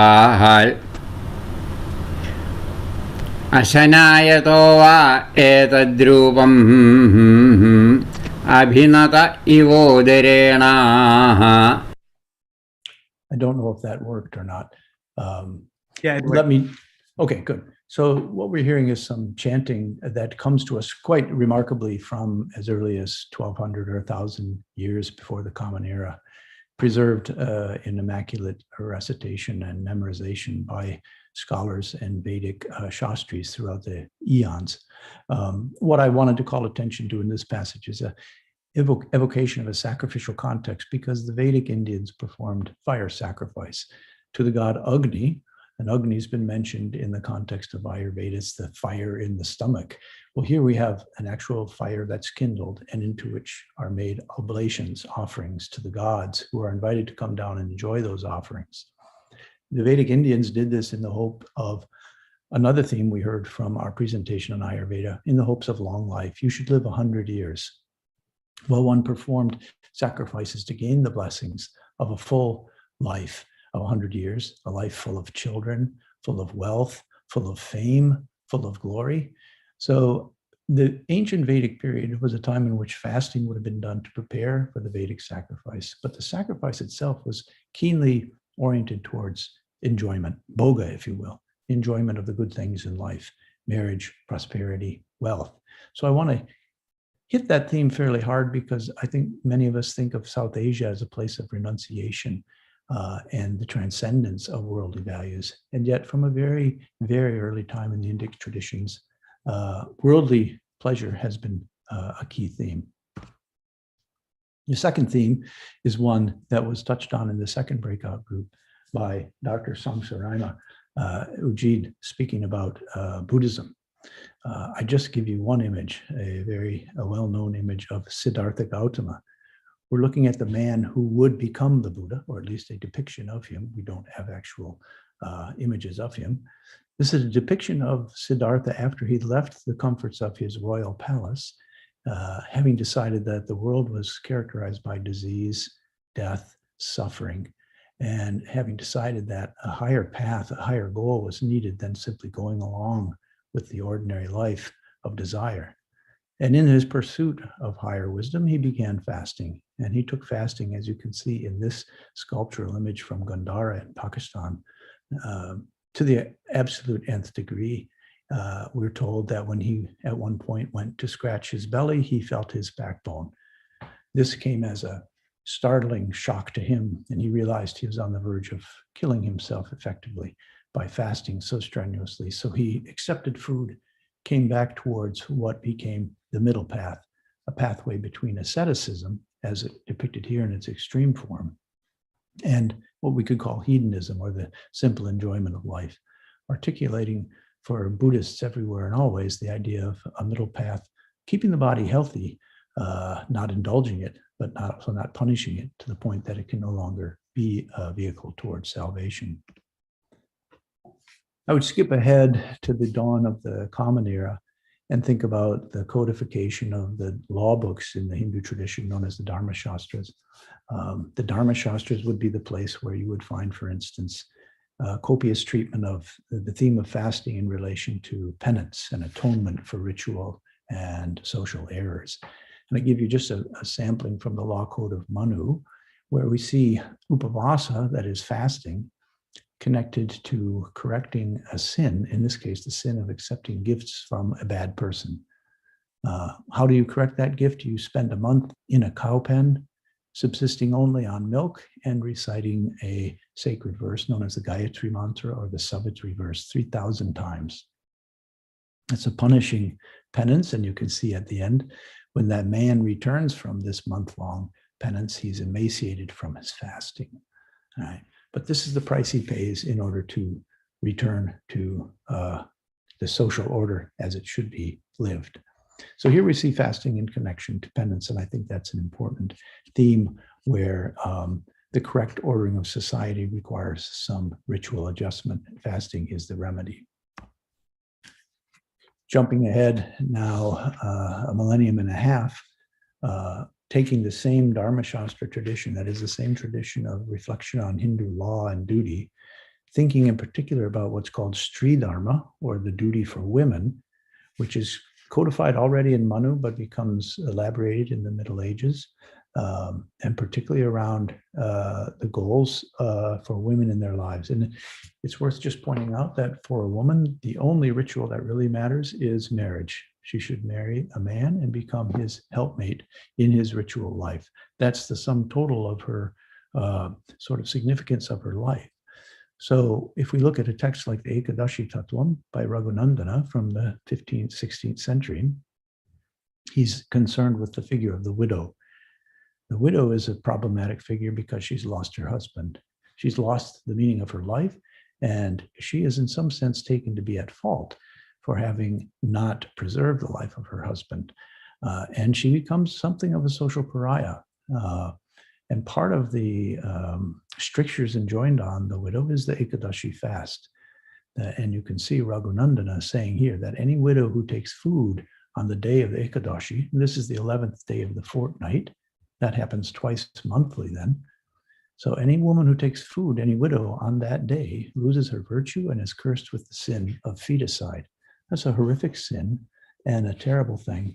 So widows in India traditionally were expected to go without food and in some case without water, Nirjala Ekadashi, an entire day without food or water as a penance for their ritual condition. Fasting, I said, could be a way to ask for connection to the divinity. And in some sense, even the gods have resorted to fasting to get closer to a particular god.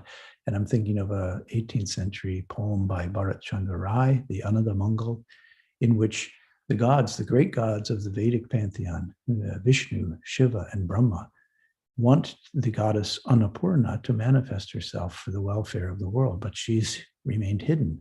How can they get her to appear? Well, their solution is to begin fasting, and they undergo a tremendous fast for a great deal of time. And finally, Annapurna takes notice of their fast and condescends to appear to them. And in her compassion, and you see her on the left here, depicted in a Bengali temple with her bowl of food in her hand, she brings bhoga to those who have practiced all this yoga. And she says, oh, to the gods, your fasting has made your faces thin. So she has a sort of compassion towards the rigors of their fasting. And she represents fullness in a sense. Annapurna, she who is full of anna, food, cooked rice, if you will. So there's a tension between yoga and bhoga in this kind of mythology. We've heard right from the very beginning from the Consul General, who invoked the name of Mahatma Gandhi, Mohandas K. Gandhi, a great exemplar of the importance of fasting in a modern political life. Quotation from Gandhi's autobiography, which he called in subtitle, My Experiments with Truth. Gandhi was a great man to experiment, and he experimented extensively with fasting as a tool for his own purification, morally and physically, but also as a tool for political stratagem, as we heard. And for Gandhi, you see here, passion is directly associated with the pleasures of the palate. It's a struggle he waged throughout his life as to how to balance the desires of the palate and the rigors of self-control, if you will. We'll come back to Gandhi.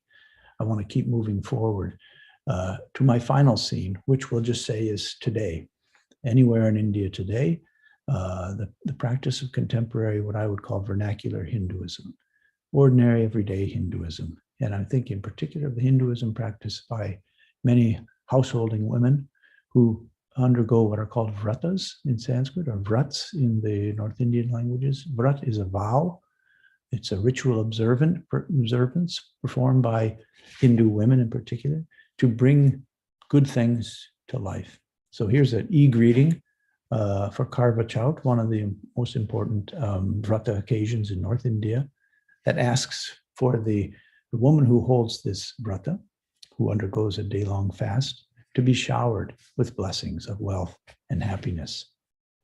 A reminder that those very worldly values persist right down to the present day. India is not always about renunciation. Fasting, giving up temporarily the pleasures of the palate, in Gandhi's terms, can also be used as a tool to bring the best things to life, all right? Access to the worldly benefits. Let's see. So if I could turn then in the remainder of my time to just raise some critical concerns around religious fasting, if we will, or intermittent fasting. These are some issues that came to my mind as I thought about the topic of fasting generally in South Asia and globally today, and also the particular traction fasting is receiving, and we've heard this from a variety of presenters in popular culture, the appeal of dietary regimes, certain attraction by people to Buddhism or other forms of yoga. What should we have critically in mind as we think about all of this? Giving you on the left a depiction from the 5th century or so of a emaciated Hindu ascetic. I name these few areas just as a sampling. I think issues of gender and agency are important to raise. I think issues of class and modernity. We can talk about anxiety, coping, and even the possibility of concerns around orthorexia. We could talk about biomoral power, and we could certainly talk about commodification of ritual traditions, consumerism, and even, I'd venture to say, concerns around what we could call gastro-essentialism, that perhaps a place like India becomes equated with certain claims about dietary health. Okay, and then those two things go so closely together that we ought to interrogate them. So quickly, fasting, gender, and agency. It's an area of great debate amongst anthropologists, particularly those anthropologists concerned with feminist critique, to ask whether women performing vratas and vows for their welfare and the welfare of their families in particular, are they expressing agency or are they embodying repression? Are they embodiment of a patriarchal system that asks of women nothing more than that they support their husbands? Or do rituals, in fact, provide them with a way to feel a certain kind of empowerment and agency? I forgot to add the source for this quote. This is from Tracy Pinchman's essay on the Kartik Vrata in Benares. You see these women performing Kartik Snan, or bathing in the month of Kartik around November in the fall. The water's cold. They get up early. They've been fasting. They bathe in the cold water. And they say, Pinchman's interviewees say, they do this because men can't do it. Men aren't able to do it. Men don't have the strength to do it. They don't do as much tapas, austerity, as we do, they say. This is an interesting theme from which Pinchman concludes that women have a sense of agency and empowerment from these rituals. In all fairness, other feminist scholars think that remains a bit of a, you could say, false consciousness, that they are still performing rituals that are enjoined on them solely for the perpetuation of a system of male patriarchy. So I throw out that issue as something to reflect on. It can be related, I think, to notions of body image and modernity, and that can be connected to class, I think. Going back to Jaita Talukdar's essay on rituals and embodiment, studying the varying reasons women give in different class positions for fasting, she notices, not surprisingly, that women in lower classes were more likely than new middle class women to look back to traditional family motives for doing fasting, whereas modern middle class women were reluctant to rely on traditional motives, but might instead undertake certain forms of dietary restriction and fasting because they've been moved by contemporary health and concerns around well-being, body image, etc. So there's an issue here to think about, not just class positionality, but also the ways in which, as I said, even concerns over body self-image could become an issue around the adoption of intermittent fasting. Returning to Mahatma Gandhi brings up the issue of biopolitics, by which I mean to say the connection between what one does with one's body is an expression of a political assertion. A quote from Gandhi again, "It's easier to conquer the entire world than to subdue the enemies in your body." Well, of course, Gandhi here marching in the service of independence from the British on the eve of that grand occasion, which we're about to celebrate the 75th anniversary of, yoking his asceticism to the idea that India should be a certain body politic. His body would be an image of the body that India should become: restrained, frugal, self-sufficient, not addicted to passions. This would be Swaraj. This would be freedom. This would be liberation for the Indian nation. This is what was liberation for him. This would what would be liberation for the nation. And we could say that India struggles today, I think, but balancing the kind of Gandhian norms of restraint and the post-liberal values of consumerism and economic excess. Gandhi's fasting raises another really interesting question that he struggled with himself. He was very honest about this in engaging with the question of whether he used his fast in a coercive fashion. He certainly fasted to promote certain goals along the way in the quest for Indian independence. He denied that he ever used his fasting as a threat. That is, basically saying, if you don't do this, I'll fast to death. He denied that that was his motive, because to him that would have been an impure reason for fasting. He felt this was about self-purification. But again, the biopolitics, his self-purification was used in some sense to model and to strain at a new norm and a new set of values that the British were expected to heed, if you will. So did it cross the line into coercion? There's scholarship on this, and people may wish to look into that. For instance, here's an example of a minister of parliament from Punjab recently, in the context of the farmers' revolt against Narendra Modi's farm policy, sitting in what's called dharna. Dharna is an ancient Indian practice of basically going to someone's doorstep who owes you money, for instance, or who has wronged you. You sit on their doorstep and you stop eating, and you are basically threatening, if I die on your doorstep, then you will have my death on your hands. So this is a kind of ancient Indian way to exact the sort of proper satisfaction from someone who has wronged you. It is clearly a coercive strategy, and here this MP chose to sit dharna in protest over Modi's restrictions. And not surprisingly, the photographer has captured him next to an image of Mahatma Gandhi.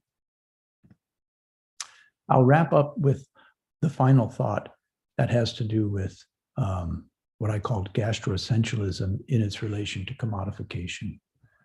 I think one of the things when we study religion in South Asia, we are particularly attentive to these days, ever since the 1980s, is the way in which we've become aware that the West has projected onto India all sorts of fascinations and constructions of its own imagining. India is a place of great spirituality. India is a place full of mystics. India is a place of renunciation. Everyone in India is a vegetarian because they're so much more wholesome and spiritual than we in the West are. Many modern Indians in the colonial period used that very trope to argue for the superiority of Indian civilization. They would say, we're spiritual, the West is material. This kind of construction of India has had its political power, but it also carries perils too when that claim for the greater spirituality of something coming from India is used as a tool of commodification, to put it quite simply, when it's used to promote consumerism. Well, this must be good because it comes from India. This must be true because it's Indian. So here I just pick almost at random from the internet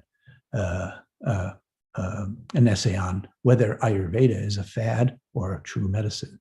So this kind of debate, and I'm not trying to cast aspersions or call into question the depth of Ayurvedic learning. And I thought we heard a very inspiring talk on the particular Ayurvedic approach to health. But we do know that chai tea and yoga and Ayurvedic treatments are stuff of our marketplace today, and we should be aware of how that sort of commodification goes on. I think I'll conclude with the idea that there clearly are unintended benefits to religious fasting, and this afternoon has shown in so many ways what the true and inspiring metabolic, cardiovascular, perhaps even at the level of mental health and well-being generally, that intermittent fasting has. It can be pointed out that no doubt in 500 BCE or in 100 CE, people weren't fasting because they had an awareness of metabolic benefits or cardiovascular changes. But it turns out what they chose to do in their fasting practices had these benefits. And so as a scholar of religion, I'm really pleased to see the ways in which the physicians and medical researchers here are taking fasting very seriously and showing us in very concrete data-driven ways the benefits of fasting. And I just leave you with an image of one of those vrata occasions that women perform periodically in the domestic space. This is a Lakshmi Puja, the goddess of prosperity, a worship of the goddess of prosperity, and thinking of the good things that come from research into a tradition that proves to have all kinds of unintended benefits. And with that, I think I'll close to leave some time for discussion. Thank you. Wow. This was fantastic. Dr. Hatcher, it just reminded me of, brought me back to my college days. I enjoyed being in your class so much. And it really gave me a just sort of a, and I think if we can also bring our other speakers into the spotlight as well, so we can have a discussion here. And I apologize again for the technical difficulties there at the beginning. Great, we're good. We had a great. So I guess the question, I'm curious about in particular is what does a scientist need to know today? In thinking about when we see the different potential movement, and science, obviously, even scientific research is dealing with issues around, how we, even just how we choose who we study is becoming an issue. It is an issue of always a consideration. And so you brought up different points. Is there sort of, as you think about from your study of culture, history, religion, and putting this together, like as science moves this forward, what is the important sort of, what is a caution that you might offer to scientists as they begin to look at this? Yeah, well, I think there's some discussion earlier about being aware of risks, and I think that the original context for that was we should know the risks in asking anyone to perhaps undertake a kind of fasting. We should understand the possible ill effects that could happen, and I think we could just step back a few degrees and ask what are the risks, as you're suggesting, of making certain assumptions about certain practices. But, and I think you yourself used the phrase cultural appropriation at one point earlier today. And that's a risk, certainly, that people will feel that their traditions are being yoked to purposes that they weren't originally intended for. And so I think sensitivity to the original context out of which and in which many of these traditions still are practiced is really important. I thought Dr. Ujid's presentation was helpful for thinking that there are ongoing ways in which Buddhist communities are practicing forms of fasting. We have Dr. Khalsa's presentation as well. We know there are these yogic communities and yogic lineages that have their practices, and we should respect those. There's also a great deal of debate in the public sphere about whether yoga is being taken over by the modern West, and it's in the indigenous South Asian roots of yoga are being disrespected, that yoga is more religious than it is scientific. I don't follow that particular complaint. I think it's great that we're seeing this confluence of research, but it is something to be aware of. And again, I'll invite other scholars here to also invite discussion and raise questions as but one question I guess maybe I'll ask each of you to think more. Is there, where do you see right now, like when you think of like the growth opportunity for in our current, whether it's we obviously pursue this from a health context, but also thinking about other contexts. Obviously, we know that neighborhood and community health is important to overall individual health. We know that the way we think about climate is important to how we think about individual health. So is there something that you as again, as a scholar in your own way, as you think about like, is there an extra dimension beyond sort of your own sphere that like, oh, this is something that interests is intriguing to me, that it's a little bit more than just this narrow view. There's something more here, that there's a growth opportunity. And now maybe I'll start with Anna, if you can comment on that. Okay. Then I'll say thanks very much if you can talk a little bit about that. Okay. So I think one thing that comes to mind is a talk I attended recently by maybe one of the most popular kind of Buddhist teachers from Tibetan tradition teaching kind of around the world. His name is Jongsa Khyentse Rinpoche. And he said something along the lines of, I'm paraphrasing here, when did Buddhism become self-help rather than no self? So, given this from my perspective, like the popularity of Buddhism in all areas of, school, education, like wellness centers and meditation centers and retreats, like it's just exploding all over the place. Even this practice I talked about for fasting is really becoming very popular. So, there's that. And then from the Buddhist tradition's perspective, it is very much aware of modernization and globalization. So there's efforts being taken by people like the Dalai Lama, for example, to really think more about science from the monastic, the traditional perspective. So he's integrating chemistry, physics, biology into the monastic curriculum in like the exiled monasteries in southern India. So I think there's lots of opportunities. And they're also like calling out for, graduate students, if anyone's interested, or scholars to go and spend a summer there and give some programs to the monks so they can start thinking about, their position as a Buddhist tradition, thinking about continuity and preservation, authenticity, as well as modernization, evolution, and thinking about what's going on in regard to science is a language of the modern world. So all of these things are kind of happening at different levels of society, as well as like our Western academy. So I think there's some way to kind of cross bridges in the coming future. And it's already begun to an extent, but I think the more we think about it, these opportunities kind of manifest as we navigate our own research and conversations. Satvir, your thoughts? Well, I think, from the context of yoga, we've got evidence now that over 14% of US adults have practiced yoga within the past year. That's from 2017. That's probably now near 20%.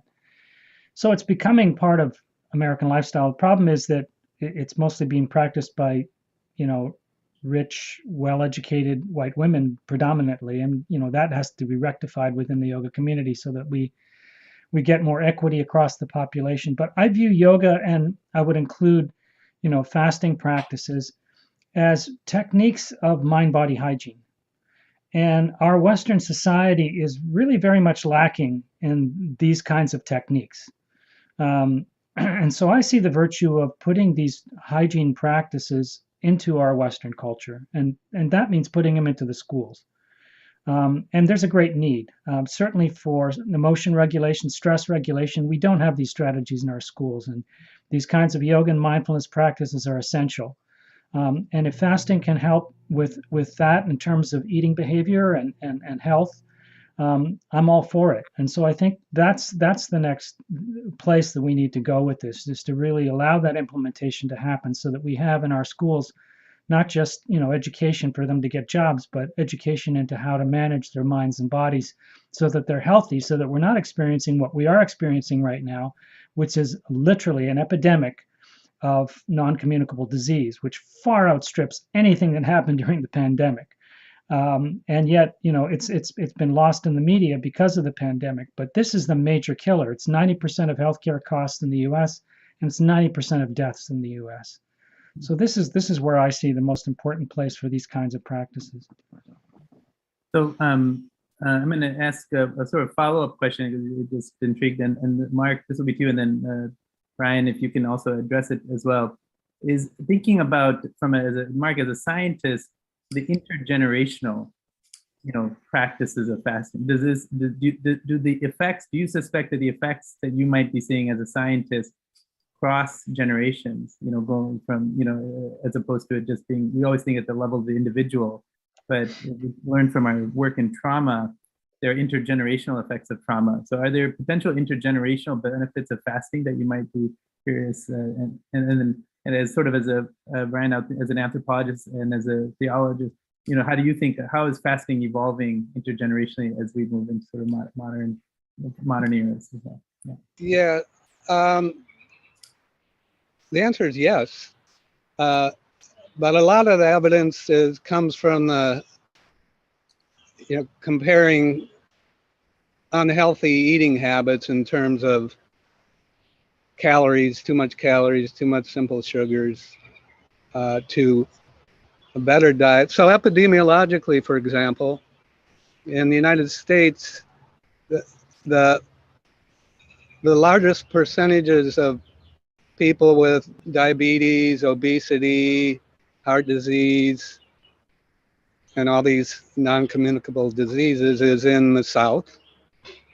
And this is an intergenerational thing with regards to eating habits and lack of exercise. And then at the molecular and cellular level, there's really good evidence from animal studies that there's epigenetic transmission of tendency towards obesity. So if you simply take a female rat, make her obese, get her pregnant, and then you have control animals that aren't obese, and then you look at the offspring. The offspring are of the obese mom are more likely to be obese, and they've even done like cross fostering things where, so what's happening is in utero, early in development, maybe in the egg, maybe early stages of development, there are changes in DNA methylation that lead to changes in gene expression. So even though there's no change in the DNA sequences, there's change in the expression of certain genes. And there is some evidence for that, I think, with caloric restriction too, in that offspring born to mothers who are on calorie restriction are less prone to diet-induced obesity. Yeah, so there's actual, it's not just all behavior, just all what the environment is. So one really important thing is the health state of pregnant women. So for example, there's really strong evidence that women with obesity and or type 2 diabetes during pregnancy, there's increased risk for autism, their child having an autism spectrum disorder. And so I could go into a lot of detail, but essentially what's happening is there's accelerated development of the brain in utero, and the connections get not ideal, and so there's hyperexcitability of certain neural circuits, and that so yeah, I think pregnant women, there has to be women who plan on becoming pregnant should recognize that their metabolic state, their health, can impact their offspring. And so exercise, reducing energy intake, eating healthy before and during pregnancy is really important. And Dr. Hatcher, I guess thinking about as the practice of how have you observed through your work or others' work how is that evolving across the generations? Is that, you've described sort of some of the wisdom, sort of how it was written historically in the text, but now as we move forward, how do you see it evolving? Well, I mean, I think the biggest change is the globalization of knowledge now, and particularly yogic practices is a great example. And I agree with Dr. Khalsa. I think more of this getting into schools is better. And I think some of it goes to destigmatizing Asian traditions generally. So we have to avoid romanticizing them and over spiritualizing them, but we also have a segment of the population that thinks, well, that's weird, that's foreign, that's alien, that's, I can't do that. So destigmatizing, mainstreaming, if you will. And I think, an event like this, bringing in young students of medicine who are going to learn this kind of cultural sensitivity and realize the reservoir of knowledge traditions and even practice traditions, as Dr. Ajit is mentioning, that there are opportunities to go the other direction and take advantage of study opportunities in a monastery or in a vihara somewhere, doing yoga or doing a dietary regime. That's really powerful. I throw out it's a question and a kind of on the idea of stigmatizing. fasting itself to me, I mean, is sort of an interesting word because it has, to my mind, growing up in a Christian context, a kind of penitential character around fasting. So I wondered if there's ever a discussion about, can we call this something other than intermittent fasting?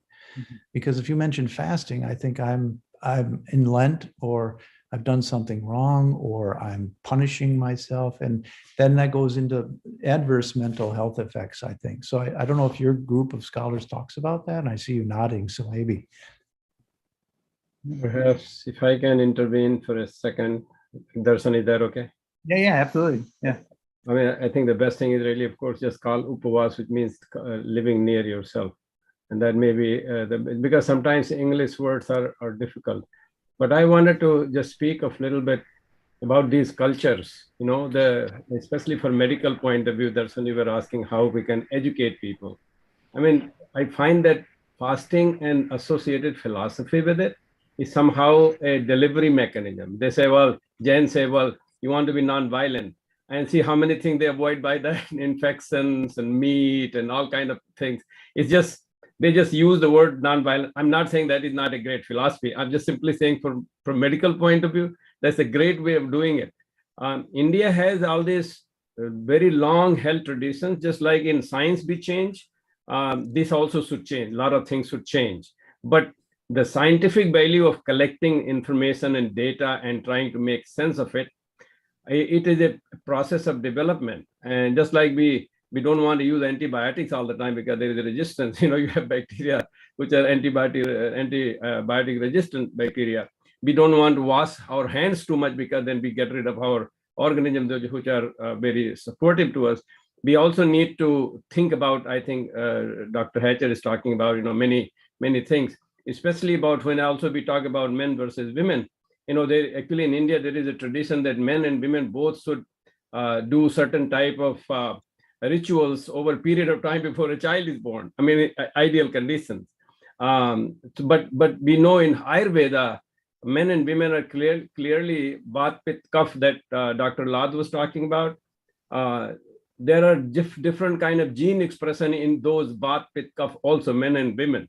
And they have, for example, oxytocin. We're talking about women spending, you know, caring about people, whether the child or the rest of the family, husband included. They are, it's just a paper came out in Nature, said that oxytocin is released, but it so happened that women get benefit by oxytocin, men don't, even if there is oxytocin released in there. So there are, I think we have a huge, you know, Dr. Madsen and Dr. Shears, that it is very important as for us to really, as a scientist, and I'm basically a biochemist, biophysical chemist, I will always find it very fascinating to learn from a tradition all over, like you're talking about Christian traditions of fasting, whatever they may have been a punishment, but that was really to comply for their own benefit. You know, the point is that maybe we should find a way to explain that more scientifically. And I think that will advance this whole idea and integration because this long-term data that has been either with Ayurveda or traditional practices are minefield of information. And I think we should try to correlate these. And I see Dr. Khalsa and others, they have written books about some of these things, how to integrate them. Dr. Rathi, if you want to give any final thoughts as we conclude. No, I mean, I think there's still, I'm amazed. There are so many other questions coming onto the chat, and I just wish that we had a little bit more time to discuss, because this is completely fascinating. It brings in so much wide variety, and this was just an experiment, I would say, we tried where you know, fields that are, I don't think ever talk to each other have been brought into one single context where we could just exchange ideas and talk about these things. So, and as Dr. Balang Singh also mentioned, there's so many things to be learned from each other on that front. I feel that science, we are progressing quite a bit, but knowing what people are doing on the ground is extremely important to inform them better how things should move forward. That comes from the information from tradition, and that also guides us into figuring out experiments that we could do in the future to better understand what would really be beneficial. So I think it's running out of time, so go ahead, Darshan. Yeah, so I just want to express again on behalf of all of us, express my deep gratitude to our esteemed luminaries and colleagues who are here today and taking the time to be with us this afternoon and sharing their perspective and knowledge. And just really, really, truly appreciative of all of you. Thank you. And all of us as conference organizers, we're really grateful that we could put this together. And I just want to, again, for those of you, just a quick logistics, if you will, those of you who requested CME credits or wanted to apply for CME credits, continuing medical education credits, you'll get an email afterwards, a brief evaluation and such, and all of you will get an evaluation. We hope that you enjoyed being with us and hope this is, again, a beginning of a dialogue and it was really thought-provoking. It's really meant to spark further discussion and think thoughts. I'm just going to share my screen real quick. I hope I got it right this time. I realized I didn't do it right the first time. Again, a deep thanks to our sponsors, particularly the Uberoi Foundation, who helped fund this afternoon, as well as Bhartiyam, Boston Center of Excellence, the Benson Henry Institute for Mind Body Medicine, and the Osher Center for Integrative Medicine. And those of you interested, we'll be inviting you to join us to other events, again, sponsored by the various entities here, as well as, for example, at the Osher Center, we run in monthly grand rounds that is, again, intended to be interdisciplinary and really trying to be cutting edge. At the Benson Henry Institute, we run an annual conference in mind-body medicine, really talking about the science and practice of mind-body medicine. And we have some luminaries here, as you can see, who will be our keynotes here.